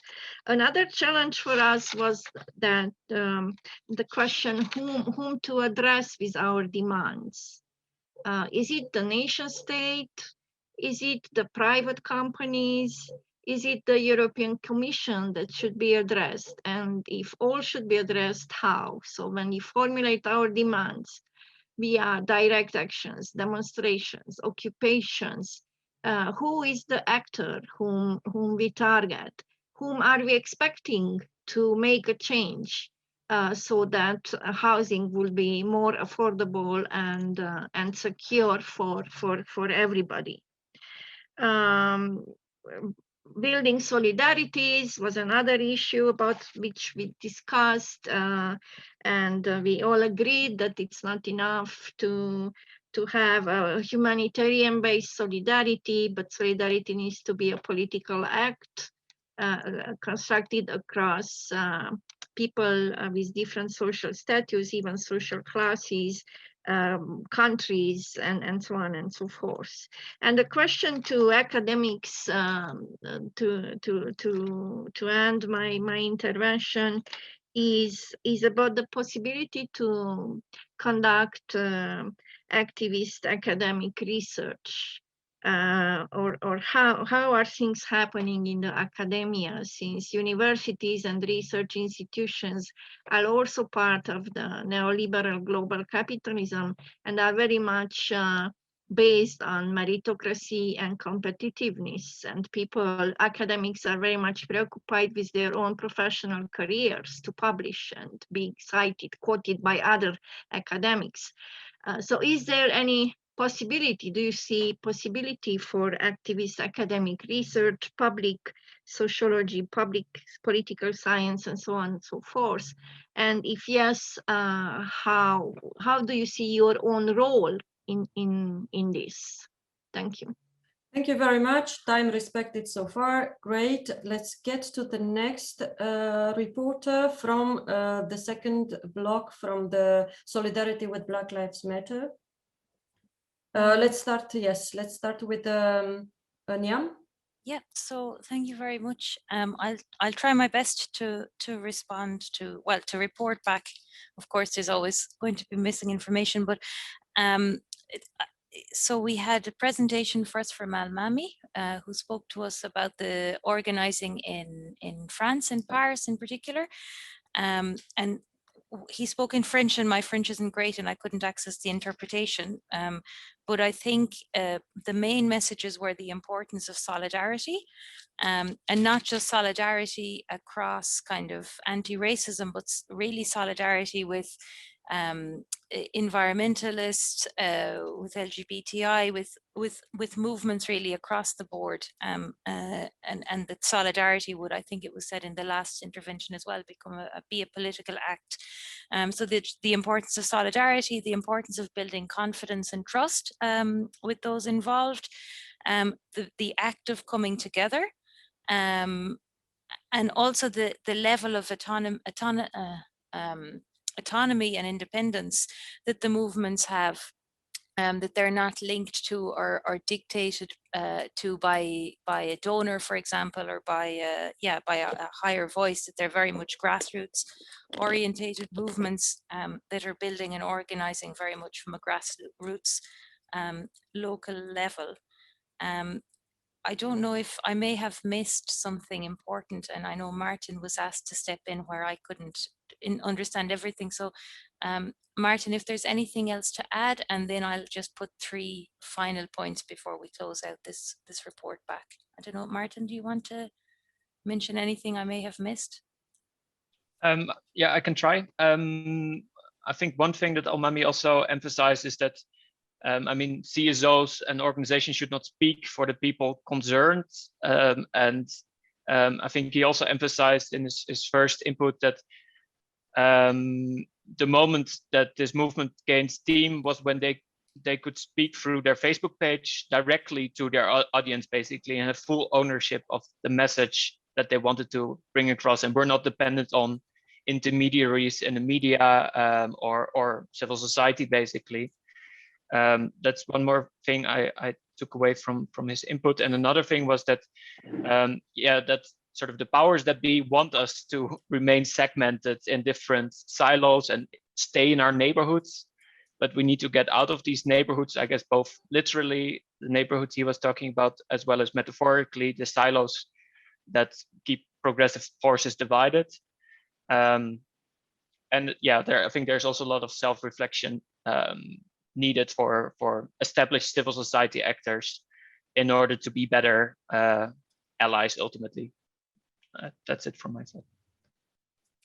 Thank you. And then, yeah, please do the please make the last points.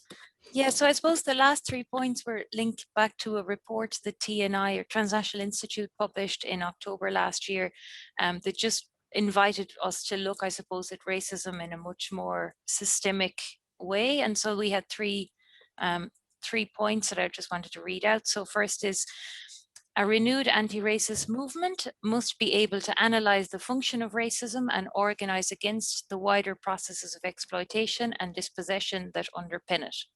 The aim of anti-racism is not to preserve the concept of race, but to abolish the global processes that maintain racism.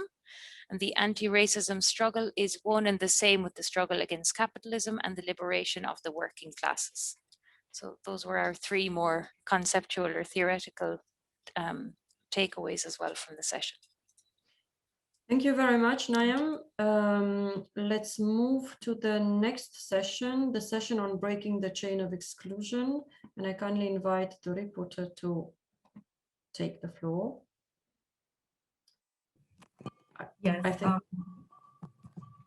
Thank you. So we started this conversation around like Milka presenting what the idea was about interesting participation and how there was like an exclusionary elite in the UK and how like this elite and the leadership, basically we found out that pretty much applies to a lot of contexts around the world.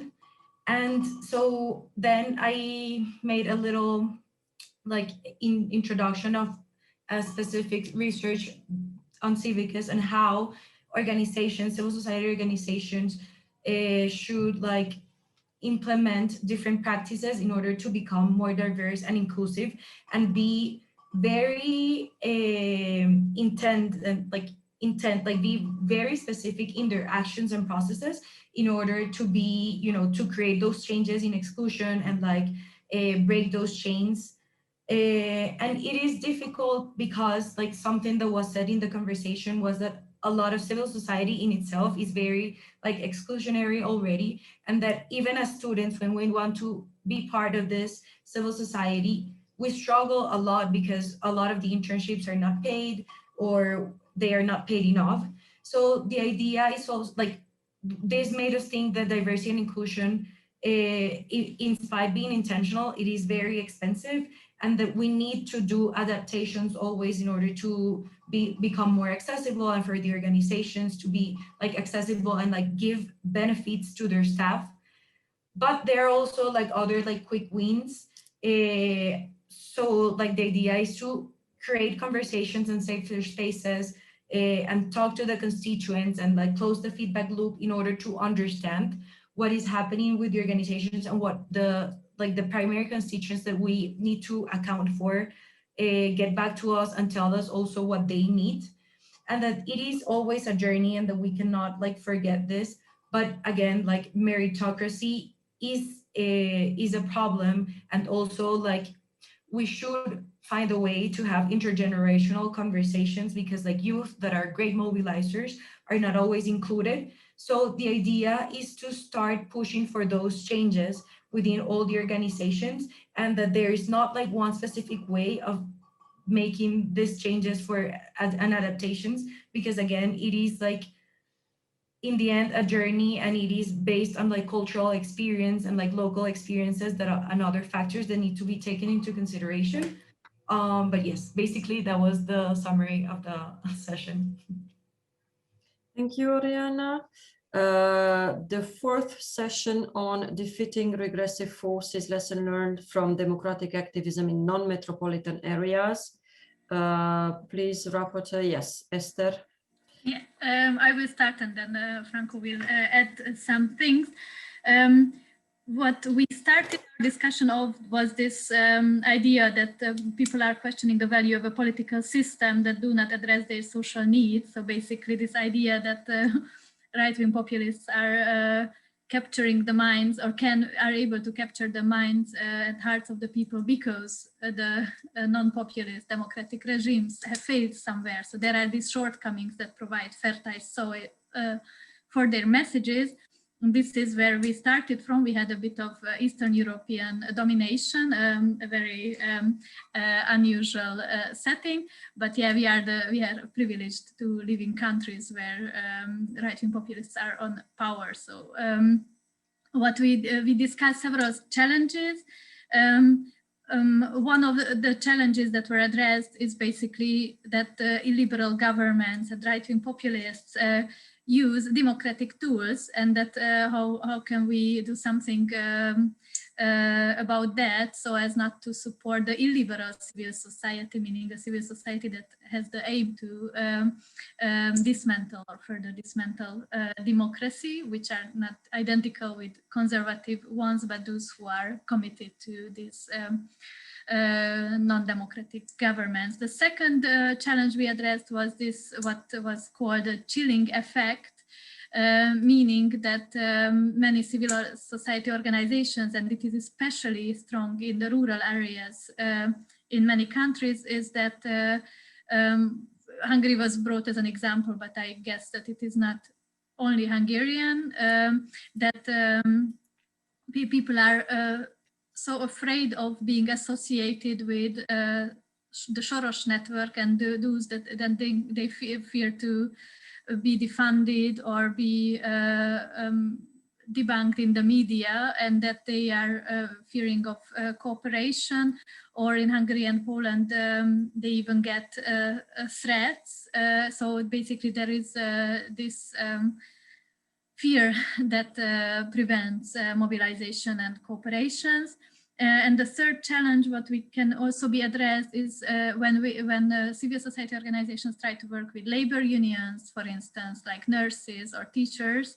That was a case from Poland, that as long as equal rights of men and women or equal pay are concerned, there can be a coalition, but as soon as divisive ideological issues like LGBT or reproductive rights come up, then that can explode even the cooperations. But I guess Elżbieta will talk about it more in her contribution.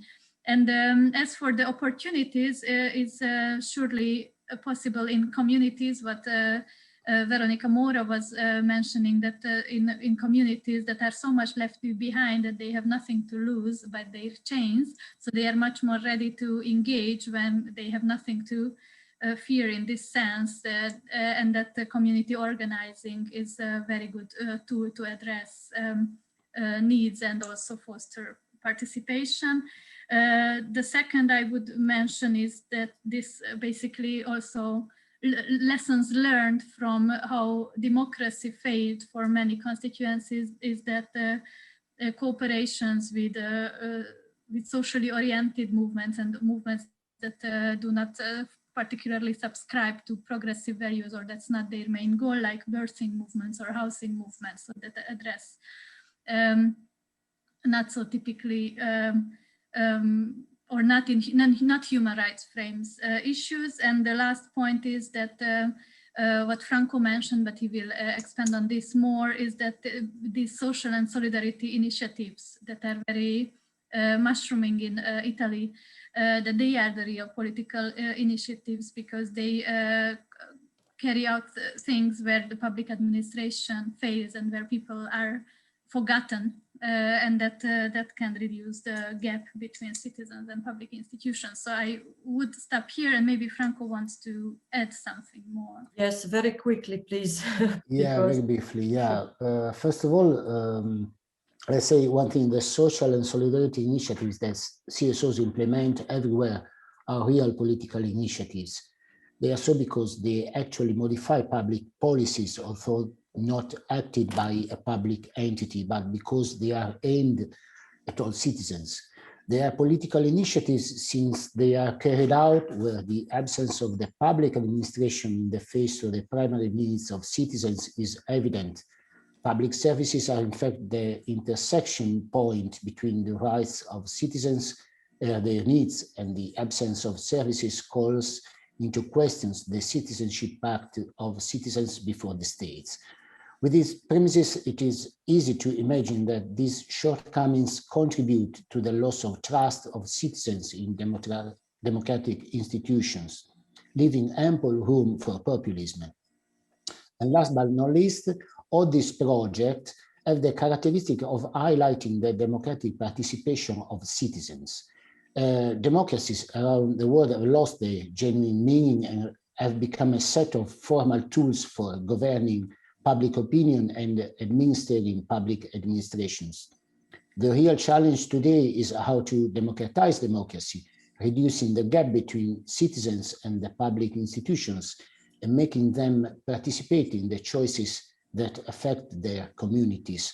In fact, when public administration work well, they act for people, but often not with people. And if we want to make sense to democracy and restore confidence in it, our main road must be for people and with people. Thank you. Let's move to the next session on integration by supporting self-organizing in migrant communities. Yes. Hello to all.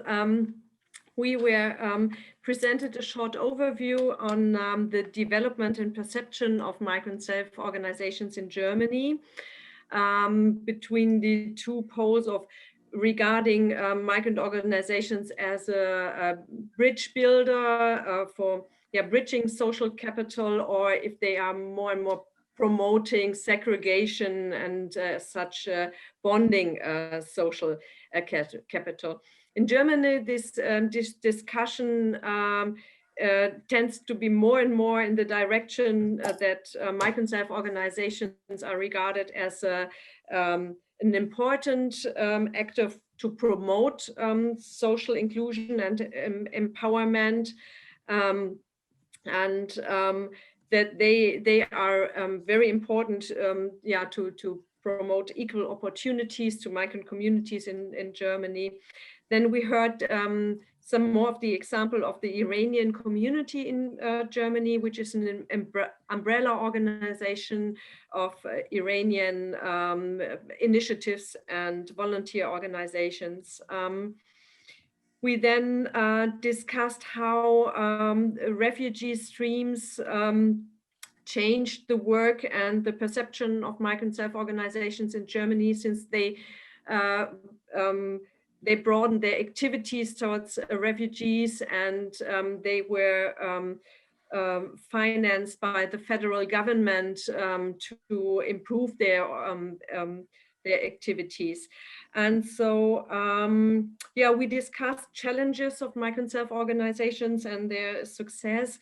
Challenges, for example, is networking with other civic organizations and to build up long-term relationships, to cooperate with local authorities and so on, since their framework conditions are often not as good as framework conditions of German or other civic organizations. And of course, you have to bear in mind that migrant communities in Germany are very diversified. So we now talk of the fourth generation of immigrants in Germany. And as such, the landscape of migrant self-organizations in Germany is very diversified as well. We talk of 16 to 20,000 migrant initiatives and associations in Germany. Yes, and so of course, if we talk about what the role of migrant self-organizations is or can be, we have to bear in mind, of course, that not everybody is willing to grant access to migrant self-organizations to be part of the civic society. But most of civic organizations do so, and they are willing and they are seeking for networking and collaboration with migrant self-organizations. Until now, we have some very professional migrant self-organizations in Germany, but of course they have not that much experience in a lot of fields as other civic organizations have. So there's kind of a discrepancy or a tension relationship between the claim of migrant organizations to be part and their ability to fulfill all tasks, and since they lack of experience or they lack of framework conditions to be as professional as other civic organizations may be. Nevertheless, migrant self-organizations are a very important actor concerning or to promote empowerment, equal opportunities, and social inclusion. Germany, there are now some broad networks of different migrant communities who are addressing parents of all migrant communities, for example, to be more able to help their children to succeed in school, and other networks on the federal level, as well on the level of the states in Germany. Yeah, so this is a very exciting processes we can see at the moment, and the German government funds and finances some of these umbrella migrant self-organizations so that they can spread their activities and go into the networks with other civic organizations. Thank you very much. And now let's move to the last session on youth participation. Thank you so much. So I'm Thea. I'm going to report a little bit, not exactly everything that is happening in our session, but we really try to develop the questions for the researchers. So I'm mostly going to present those. So basically, at the beginning, it was stressed out that young people many times do not take active part in either social movements or protests.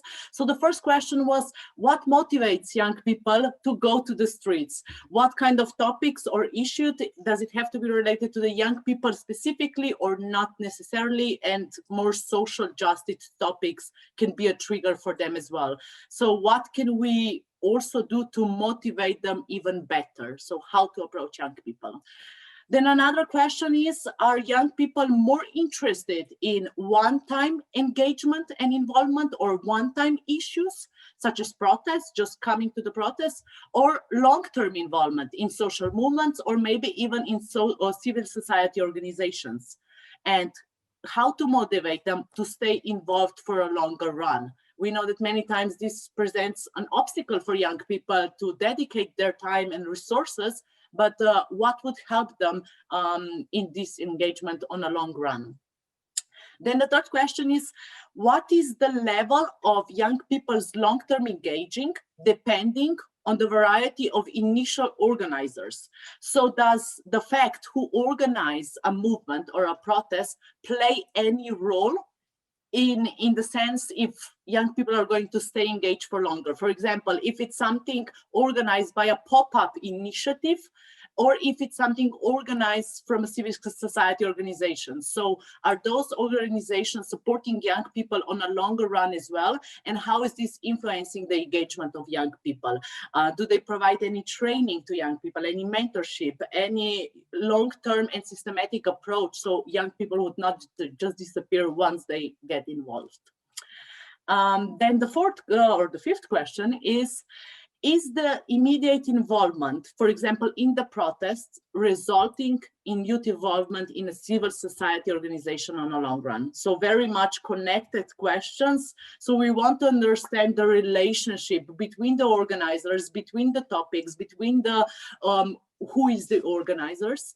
So here what we want to know is that based on their involvement, do they join the NGOs or organizations, or they are maybe mostly interested in joining informal groups or even social movements? So what is the factor that it's a trigger for one way or another? Then we were asking ourselves also what, especially nowadays, it's the role of a digital social media. What kind of role does digital media play in mobilizing young people? Is it an opportunity? But also how young people are involved in online engagement, and what is the impact of online engagement, which might be closer to young people. Then a big question for us was also how to reach out to more diverse groups of young people. So how to make sure that everybody has the opportunity. And here we have listed some of the group of young people that we do not see involved as we would like to. So those are mostly young people with disabilities or young people who are not at the universities. Maybe many times they do not even have the informations. Then of course, young people from rural area, but also the fact that young people with social issues, maybe because they're unemployed or because they're low educated or because they do not have their own income, they cannot take part in all of those activities. And then, yeah, last but not the least, also the fact that young people are not represented in the politics and they are not represented in established structures and institutions are unreachable for them. So we are wondering how to create more places for young people's participation. And of course, what are those places or spaces or opportunities and how can we enlarge them? So thank you very much. Thank you very much, Thea. I think we had a lot of questions, a lot of challenges, and they indicate just a little bit of how interesting the discussions may have been. So we have with us for the final reactions and the final panel, three leading academics that we know because they worked with us also in the past, or with some we are even engaged in joint partnership. I will not repeat the questions, of course, because I suppose that all of you took notes or opened wide your ears, but just I was a bit struck by the fact that many of them pinpoint to a systemic link between the different issues and the systemic origin of a lot of challenges that we see in the society, and also the link between an erosion in social status or social economic status and an increasing distrust in democracy. And then, of course, the major issue that probably is more addressed to civic activism than to academic, but not necessarily, the fact that the slogan, nothing about us without us, but in the same time, it is addressed also to the institutions to inject more participation into the policy making so that it really reflects the needs and the realities on the ground, how to democratize democracy, and then I will not repeat the final questions, which were really, really very easily framed to be taken up by academics. Initially, I was planning to do 2 rounds of initially giving you the possibility to react on the questions and following up with other questions, but given the tyranny of time, I think I will give this up and give it just an initial time, the 10 minutes initial time to react, and then to put things that you heard a little bit in the perspective of your own ongoing projects that you are working in and you think are relevant for the topics that we discussed today, and also for the topics that we want to engage in the next sessions that are all related to how to rebuild trust in democracy, looked at from different angles. So with no further ado, I will just very briefly just introduce our 3 panelists. So welcome to Håkan Johansson, who is professor at the School of Social Work in Lund University, Christian Lausen, who is professor of comparative cultural sociology and political sociology at the University of Siegen, and Elżbieta Korulczuk, who is associate professor in sociology at the University of Södertörn. Sorry for the pronunciation. So let's start in the order that you appear in the program. Let's start with Håkan. Please, you have 10 minutes to react to what you heard, to the questions, and give us a bit of perspectives of how you tackle this in your work and how maybe you will take away the discussions that you heard and the points that were made today. Thank you very much. Thanks for inviting me, and thanks for staying with us this full afternoon. So my name is Håkan Johansson. So I'm a professor at Lund University, and I'm leading a research project on what we call civil society elites. It's a bit provocative, of course, and it should be, I think. But in this research project, we try to kind of change focus a little bit on how we conceptualize and think about civil society, much more addressing how civil society as such could be understood as a structure, patterns of social stratification within civil society and its organizations, and especially then also pointing to some of the problems that we are discussing here in this workshop in terms of how to inject more participation, how to become more inclusive, and of course, how to reach out to all the groups that civil society organizations and movements, of course, have difficulties in reaching out. So I think even though we focus on leaders at the top of major organizations and movements, I think the topics that we address in this research program on civil society elites kind of touches upon several of the topics that's been addressed in these workshops and also in the different sessions. So I will try to pick up some of the themes that's been raised from all the sessions, but also from the themes raised in session 3, which was about kind of inclusion and diversity issues. So the key question that I've been asked to address by the organizers is civil society reproducing the elitist models we are trying to break? So in the meaning, are actually civil society part in reproducing an ideal, or perhaps also a social character of an elite and elite positions that we find in other sectors and in other spheres of society, either in politics or business or in other places. So that's of course a huge question in a way. So I draw a little bit on all the kind of interviews and the databases and all the stuff that we have been collecting. And I could, of course, also share the data that we are working with. So what we find, and I think that also fills into the discussions we are having here today, is that civil society and its organizations or movements are, of course, following similar patterns or mechanisms of stratification, selection, that we also find in other businesses and other sectors, like in public business or in academia or in other places, in the meaning that there is selection ongoing at all levels in terms of participating, but also in terms of advancing. So if we think about selection at the entry point of really starting to get engaged, either in terms of getting engaged as a volunteer or getting engaged as a member or getting engaged as a participant in an organization or a movement or in some other form of activity, we find, and I think this also very much fills into the topics of this workshop and also the kind of the different sessions here, is that we find quite striking inequalities when it comes to who actually has the ability and capacity to participate. So in the session that I participated in, there was loads of comments on the barriers to actually start to get engaged in organizations. The bad contracts that volunteers, the bad contracts for the interns, and of course this very notion of the bank of mom and dad, that you need to have money, you need to have economic resources to actually start to get engaged in civil society organizations. So that's, I think, at least a striking point here, that you need to have resources to enter into this sphere of civil society, either as a movement participant or perhaps as starting to work in an organization. And of course, there is also loads of evidence that there is higher and higher demands of kind of cultural capital or skills or education that you need to have a master degree to just start as an intern in various types of organizations.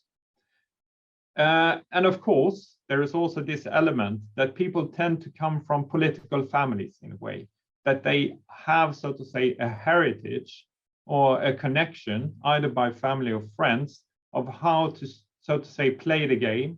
They have the skills of really how to be involved in civil society. And all these factors, of course, they accumulate and make it more difficult for those who lack them of starting to get engaged. So, of course, I think this is the first barrier that we need to discuss and investigate. And of course, for all types of civil society actors to start to think about of what are the barriers when it comes to getting people to get engaged, when it comes to either money or educational background or cultural skills in a way.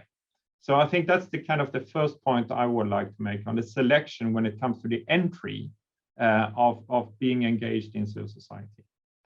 My second point I would like to raise concerns the selection and the criteria of getting in and fitting in, perhaps, into civil society. If we think about this term of fit in, it of course links to an idea of civil society as a group or a community, and of course points to civil society as shaped by norms, identities and values, but also culture, in terms of that you should be someone and you should be like someone else. And I think that here we find, of course, loads of evidence and loads of data in various forms that are expressions of how you are, so to say, tested and evaluated as a participant, but perhaps also as a potential candidate of applying for a directorship or trying to become a chair or similar, that you need to comply with the norms of leading civil society organizations. And of course, that differs depending on the organization at hand. But of course, what we, for instance, find in our research is that leaders tend to come in close social networks. They tend to come in close social circles in a way. And of course, like in business and politics, there is an element of what we could refer to as kind of social and cultural cloning, in the meaning that people who sit on boards or lead major organizations or run movements, they of course tend to recruit and select people who look like themselves. We find that loads of evidence on it, both when it comes to civil society and other sectors. And of course, here we have the difficulties and the barriers that civil society are encountering if they want to live up to ideals about inclusiveness or diversity or really representing people in various groups. So that would be my second point here. My third point would be the selection that comes to really advancing to top positions here. And here one of my colleagues, Melka, showed really interesting data on the leader profile of those leading major civil society organizations and charities in the UK. So, of course, this is a very particular segment of actors. It's not representative, but it's the really big ones in the UK context. And what's striking here is that they are more elitist in terms of their social and education profile than those leading the big political parties or leading the big businesses, in the meaning that they have a stronger Oxbridge connection and background than business leaders in a way. So that's, of course, one element into it. So showing that there is loads and loads of barriers when it comes to advancing and, of course, reaching to the top. So what could then civil society do in the meaning of so to say, become more inclusive? I think that our colleague, Oriana from Civicus, pointed to some of them in terms of building inclusive leadership and, of course, doing all the stuff that businesses and political institutions are doing when it comes to discrimination or inclusion, doing the tests and reports and starting to look into how we organize civil society as such, as organizations or workplaces or a labor market in itself. So that, of course, calls for changing the perspective. I think that we also need to develop a little bit more of knowledge into how this really works. We find it a little bit emerging, for instance, what we are doing in our research program, but also reports coming out for Civicus and other actors in terms of the lack of diversity at the top of civil society organizations. Lastly, but not least, of course, it's an element of how civil society want to campaign and mobilize on these issues when it comes to those who are really representing or leading major organizations. And here I would like to finally point to some really interesting stuff going on in the UK, discussed on the kind of banners like Charity So White campaign, and of course many other forms of mobilization, pointing to that leaders of major organizations are lacking the possibilities and opportunities to really represent those they are claiming to represent. So thanks for this intervention, and I hope that I was reflecting and referring back to some of the points raised during this session. Thank you very much. Thank you, Hakan, for showing not so much flattering mirror to some of our organizational modes, and this is definitely a question that needs to be addressed inside civil society if we really want to address also our capacities to bring about systemic change. Then we need to inquire who we are and how much do we represent, and with whom do we work to and engage with to represent the values that we carry. For this, I think we will need to take long hours of debate really to get into the all aspects. But maybe the next panelist, Christian Lausen, maybe from your experience also working with transnational solidarity projects, you can shed extra light on these issues, linking diversity inside civil society, but also diversity in terms of to what extent civil society, both organized like NGO environments and movements, reach out to a remote public that is not so easy to engage or so visible to engage with. And yeah, more generally, if you want to react to the questions and the challenges that have been addressed.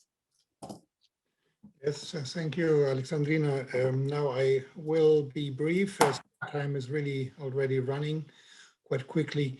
And indeed, I would like to take up on issues introduced by Hakan, particularly the role of organization in civil society and whether it is a good or a problematic feature.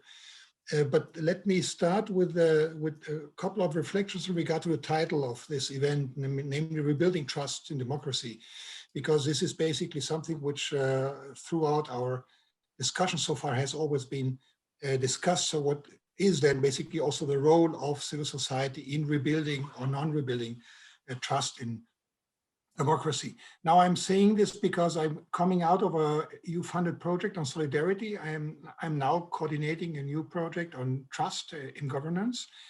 And I want to shed light on some of the things we would like to do and to find out. And here basically what I think is important in the discussion of trust and trust in governance is to be more specific about what we are speaking about and what basically also the ambition of the goal should be. Now, if we speak of trust in governments, in government, it sometimes sounds like unconditional confidence and trust in those governing us. Now, I don't think that this is basically something we should strive towards, because this is not basically what democracy is about. So I think the first thing we have to be aware of is that maybe there is a necessary relation between trust and mistrust. Now, democracies basically are organized on both. There is a certain trust in democratic institutions and in democratic processes, but there is not necessarily a systematic, unconditional trust in the personnel and in the role of power. Democracy is a system that is built on dividing powers, on checks and balances, and even in regard to the role of the media, adding further arenas of control. And here civil society comes into place. So if you see the ambition cannot be of building unconditional trust, it should be the ambition of building conditional trust, critical trust, or something which we can call enlightened trust, which builds on both, on trust and mistrust. Now, indeed, then the question is, what is the role of civil society in this element? Now, the second thing which we need to take into consideration is that if you look at the research on trust in sociology and social psychology, it is well established that trust is a reciprocal relation. If you trust somebody, this depends very strongly on whether you are trusted or whether you perceive that you are being trusted. Now, this is highly important for democratic politics, because maybe it is the case that citizens do not trust their government if they have the impression that the government does not trust them. So you might have systems of mistrust, of mutual reciprocal mistrust, which might be very stable, but might not necessarily be democratic. So if you see, there is always an element of the reciprocity of trust and distrust to take into consideration. So if you wish to establish more trust between citizens and political institutions, then this is a two-way street. And basically you have to work on this element of increasing the two-way street. Now, the coronavirus crisis is indeed putting a very strong focus on this problem, because trust is eroding. There is not only more mistrust, but there is open distrust. And this is a two-way street. So it's not only the citizens distrusting capacities of governments and the willingness of government to solve problems. It is also increasing mistrust of governments in the ability and willingness of citizens to conform to necessary measures. So here we are moving to a problem which we have been discussing today. And I would like to add one element. The politics is not only more and more imprinted by neoliberalism. This was a debate we had in the last couple of hours, but I would also add the element of technocracy. There is a very strong element of technocratic reasoning in politics always, in regard to the Angela Merkel dictum on there is no alternative to my politics. There is also technocracy in regard to the role of experts and science. So we as science have to be critical about our own role. And this means basically that politics is becoming more technocratic by diminishing the belief in democratic decision-making within parliaments, but also decreasing trust in governments that citizens might be a good instrument of problem solving. Now, indeed, here I see a mushrooming threat to trust relations that basically comes also from this reciprocal element. Now, let me speak to close up my intervention about potential solutions or laboratories.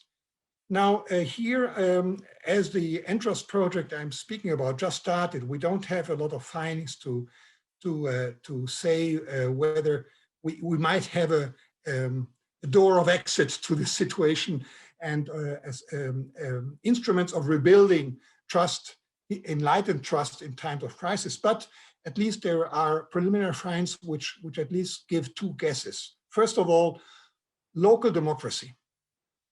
It might be the case that even in times where distrust is mushrooming in the public sphere, there is a hope that potentially trust relations are reproduced on the local level. And we have been doing research in regards to public authorities delivering services to vulnerable families and looking at the relations between citizens and local street level bureaucrats. So relations between citizens and state bureaucracies. And there we see that indeed both sides are highly concerned about preserving trust, because in the daily work with clients and in the daily work with public authorities, there is an awareness that trust is a fundamental building block for continuing relations between citizens and state. So we see indeed a strong awareness on the need of rebuilding actively and proactively structured relations on the local level. Second laboratory where I think we might see some progress is civil society. And here we are with the aim of this event. Indeed, there is a strong hope that civil society might be a laboratory of rebuilding trust, because it is an element of including citizens, of empowering citizens, of developing new forms of political participation, of deliberation, and of decision-making. So here, indeed, civil society, particularly grassroots civil society, might be an arena of active trust formation. Now, there are indeed challenges to this, and here I would rather give back my questions to everybody of you, because I listened to many of your intervention. I think you have your own experiences. I would say that indeed there is a strong hope that civil society is a laboratory of rebuilding a trust in times of technocracy and neoliberalism. However, I think there are various challenges in overcoming this, and this has to do with organization. And here I'm taking up the reflections of Hakan. Now, in regard to the wisdom of sociology and social movement studies, we know that organization as a resource is fundamentally important to empower people, to involve people, to organize collective action, to organize political processes. So as a resource, it's highly important.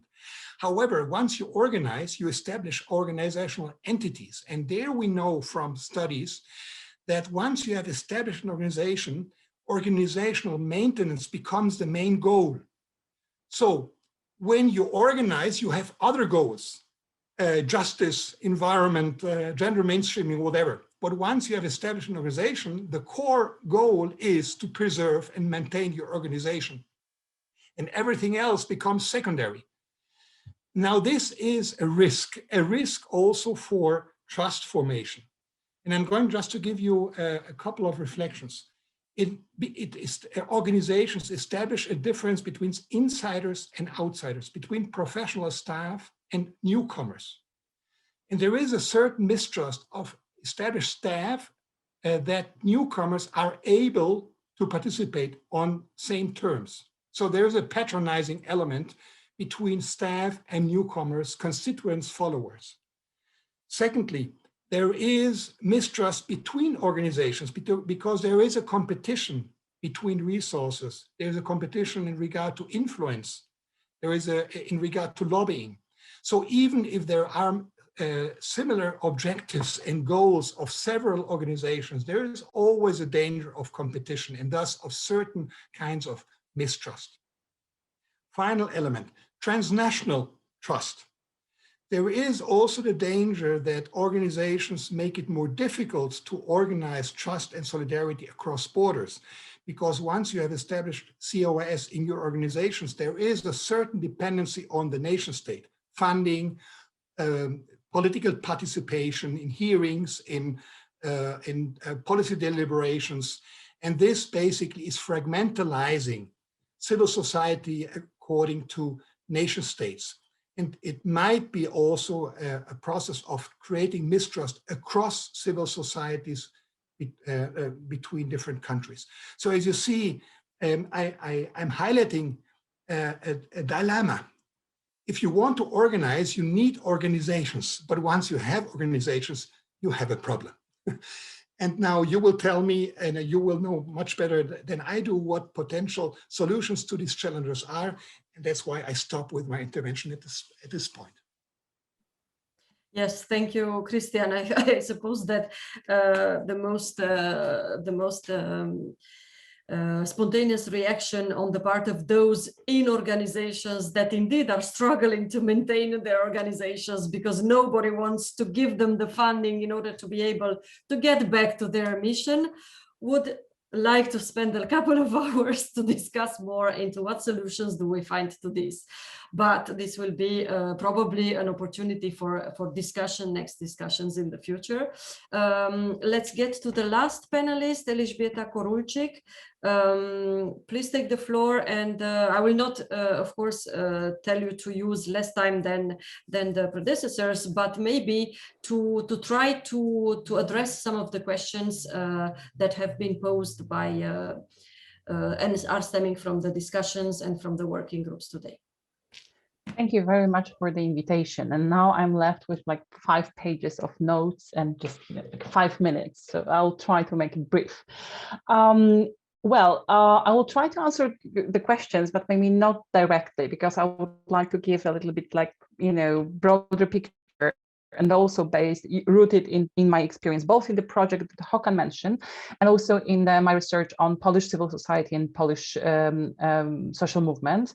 But also I obviously use my own experience as an activist for the last 20 years, which basically answers the question posed by Eniko, I think, if there is still possibility to do activist research in the era of neoliberalism. Yes, it does, but it, of course, requires a lot of energy, eats up your free time, and sometimes means that you will be employed not in your home country, but in Sweden, for example. So that's still possible, but of course the challenges are enormous. The good part is that even if I am outside of Poland or institutionally, I can still be engaged in activism and also use my research as a tool to bring social change, which I think is one of our goals. But generally, I think that Poland is one of the examples which show that we should really move from the question of how to make people active and make them participate into how to make this participation effective, how to really make them, how to make this mobilization visible, how to give people voice, and so on. Because I think that during the last, basically for the last 20 years, the main question, both in the Polish civil society research, but also I think outside as well, was, well, why are people so apathetic?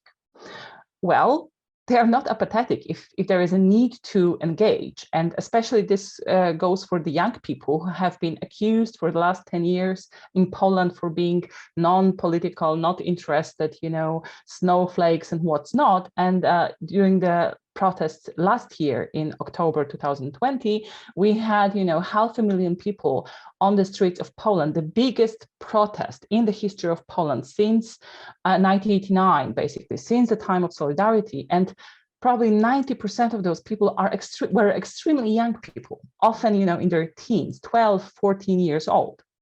So in that sense, it shows that we really have to reorient our thinking. And what Håkan said in terms of you know, how we think about, you know, the ways in which or whether civil society organizations are open for people who would like to join them, who would like to do this kind of work, might be one of the key questions, rather than, you know, why are people not engaging and not really mobilizing.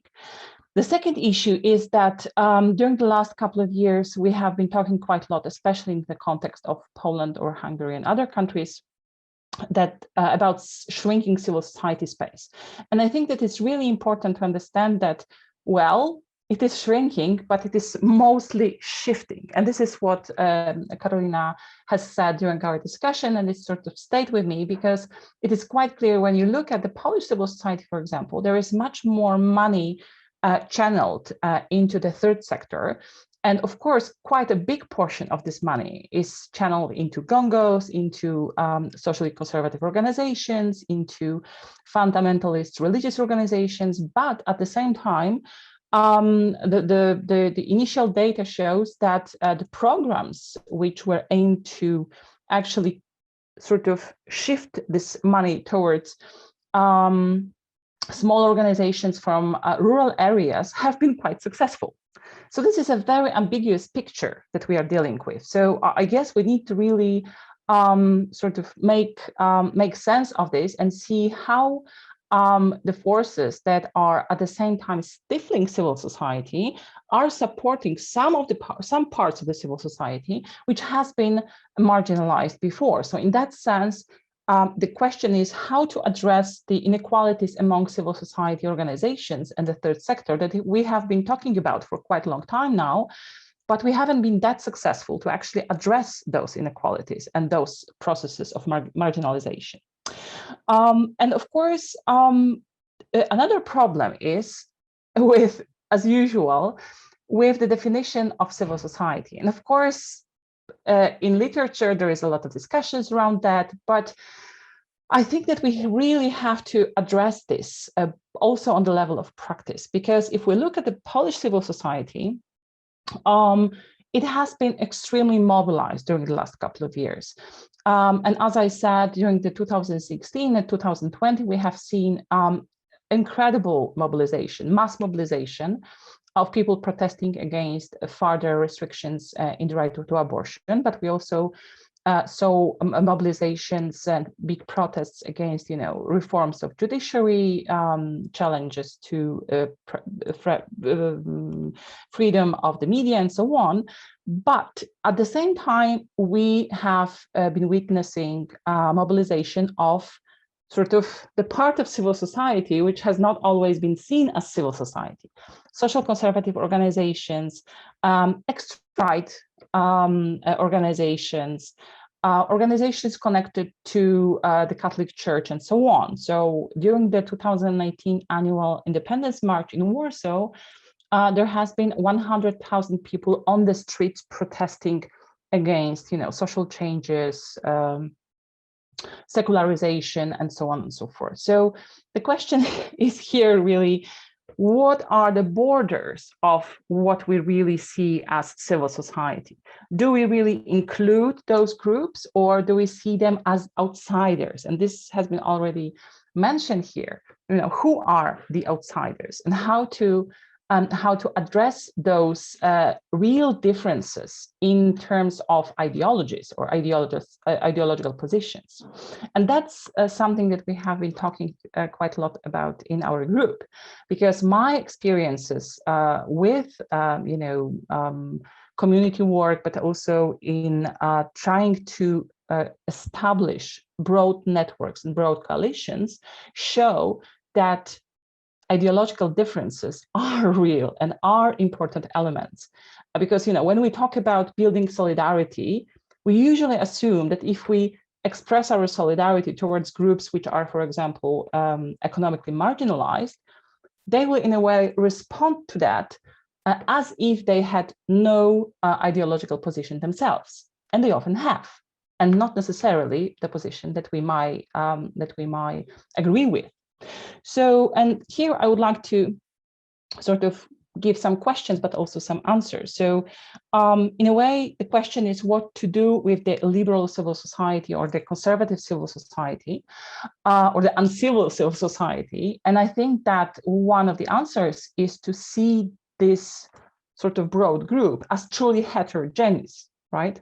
So this group is really consisting of many different groups, some of which have been excluded because their claims were of social or economic nature. Thus, they haven't been seen as part of this broad coalition of people working to renew democracy.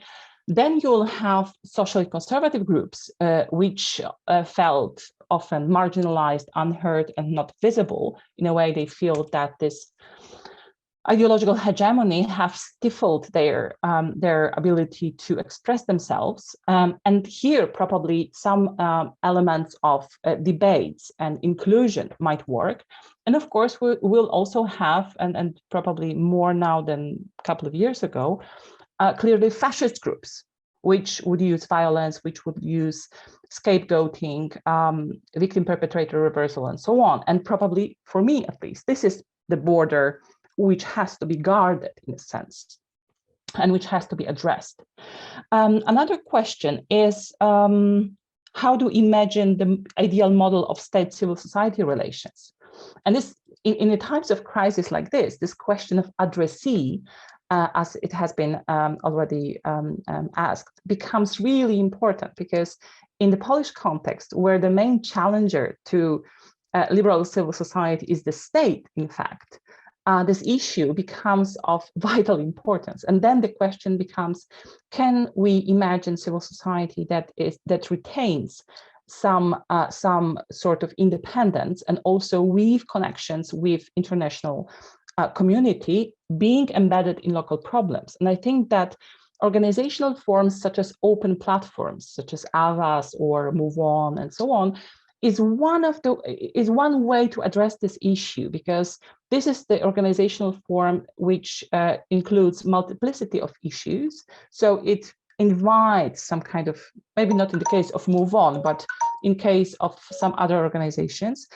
So it invites broad coalitions. It includes the idea that there should be an economic independence from the state. So sort of you are really dependent on your constituency. in a sense, right, on the people who mobilize.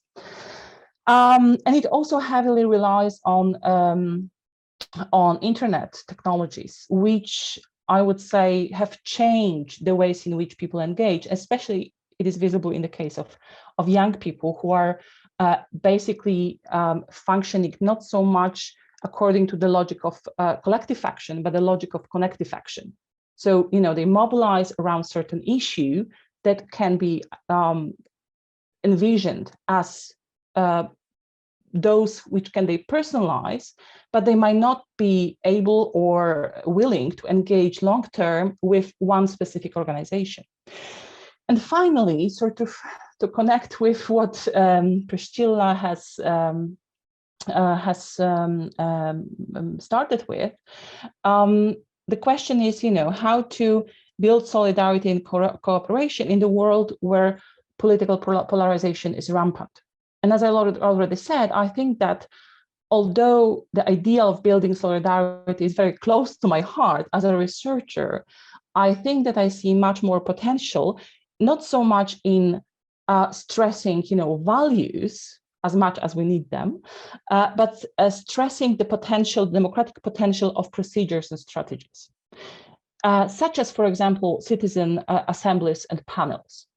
So, and then the values emerge from practices, from collaboration. So in that sense, it allows people to get to work together and get to know each other before they can sort of divide into different camps because of their different ideological positions. And in Poland, we have quite a few examples of this strategy, of this strategy's effectiveness. City of Gdańsk, for example, organized assemblies panel on the issue of environment. Right, so there has been a group of people randomly selected who have been working together, and they actually came up with quite a lot of different ideas about, for example, water retention, how the city's engagement and money should be allocated, and so on and so forth. And this has happened even though the question of ecology or environmental protection has become part of this political polarization during the last couple of years. So let me stop here. I don't think I've managed to answer all the questions, but I hope that I gave some answers. Thank you. Thank you very much. I really feel privileged and very lucky that I don't have to conclude and that somebody else is going to take that responsibility. We had very interesting discussions, and I'm sure that our Vice President already collected a few points that we can build upon in order to continue the discussions and to look at this perspective, how to recapture people for democratic values in the next sessions. So Jean-Robert, I give you the floor. Please say what are your main points that you take for the future and for next editions, and yeah, what are the main conclusions that you would like to draw? Thank you, Alexandrina. First, thank you to everybody for this rich afternoon. I had decided not to prepare my conclusions, so I come for this conclusion without anything written in advance on my sheet of paper. Elżbieta, you just said that you think you made some answers to the many questions.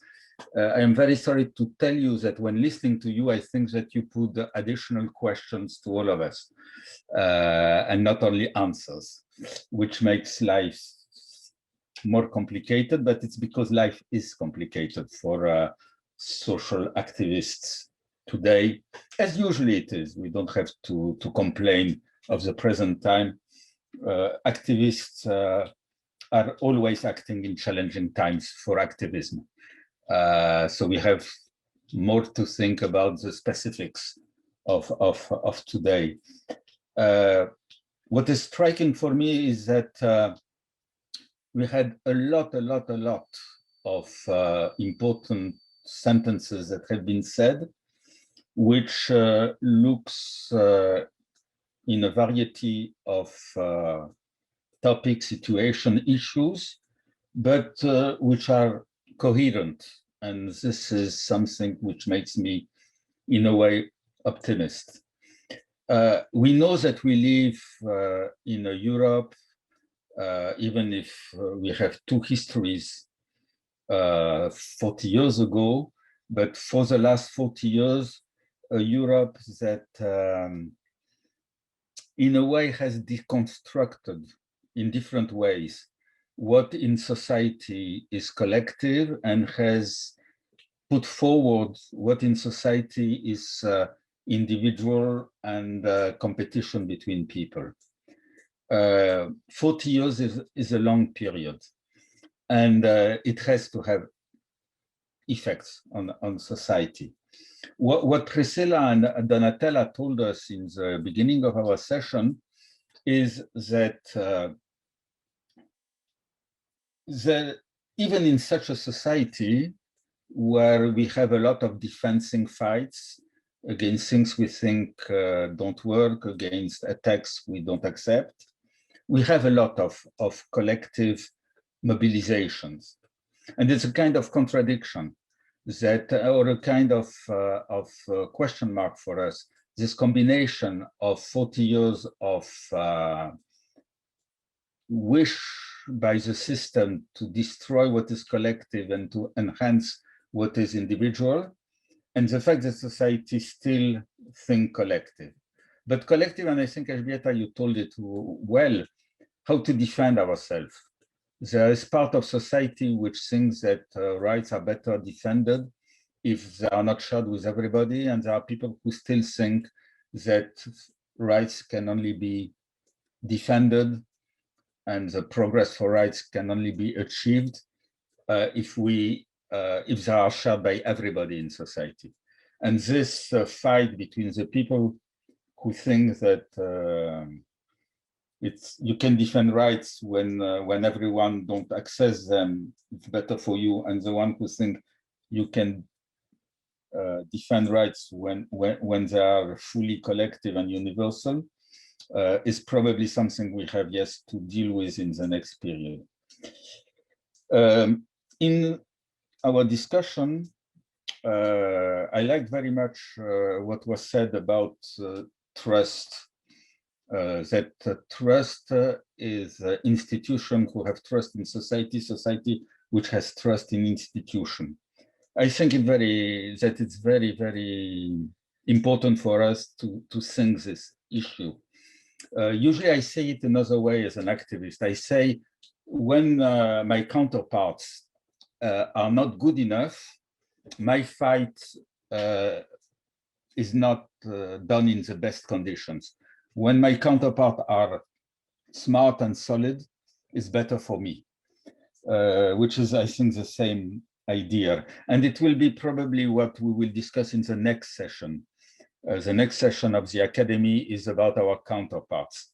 And I think that it will have a double aspect that we will have to go more in deep, which is what is the quality of our counterpart and what responsibility it gives us.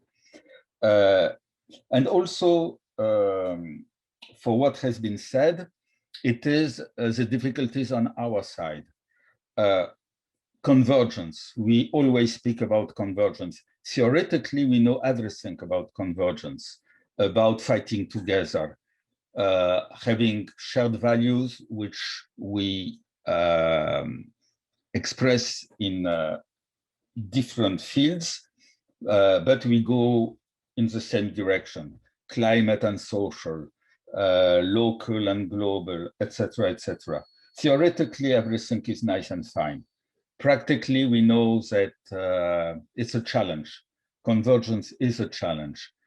And this is also a third topic that we will have to discuss in the next period together.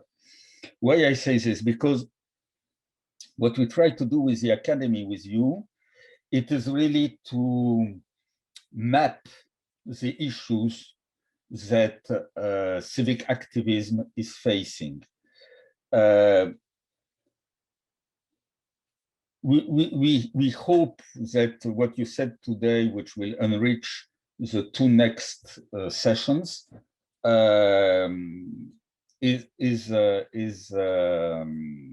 inside shared concerns that we have. I think also that with the session today, I hope that you are convinced to bring more people in the room, because we think that the issues that we are discussing are of interest for more than the 100 people that were together at the beginning of the session. We have really to reinforce our understanding of the global map in which we are, also to bring forward the progress that we could achieve. It's very difficult for me to say much more today. I think that we are going to try with Alexandrina, Giada, and all the team which has prepared this session to make a summary which will be richer than what I said now of what we have put on the table. And I hope that the quality of what we did together make us keen to meet again in June, if I remember well, for the second session. I also propose to the one of you who participated and have in mind issues that maybe were not tackled during the discussion and maybe are not in the documents that we shared with you before the 3 sessions, to write to us so that we see how we can enrich the program of the next 2 sessions. And in fact, I think that conclusions of what we did together, we will really draw them at the end of the 3 meetings that we propose, and that for us are in fact one global way of trying to address the issues activists have, and also to check, and this was very interesting for me, to check that the academics who work on the topics maybe sometimes say in another way, but say or deal with the same issues that we experience on the field. And this, for me, is very encouraging for our next discussion. So that's what I wanted to say. I think that in 3 hours, we spoke about issues that we should have devoted probably 2 days. So it's difficult to think that we went into the details we would have liked to do. But I hope that, like me, you are optimistic after this first session. And I wish to find you and your friends in our next meeting. Giada, maybe you can say exactly the date if you know it, because I don't know it. I think that the day we selected was the 2nd of June, but we will come back with the save the date soon. Okay, so thank you for your attention and for the half hour that you spend after 18 with us. Thank you, everybody, and to see you soon.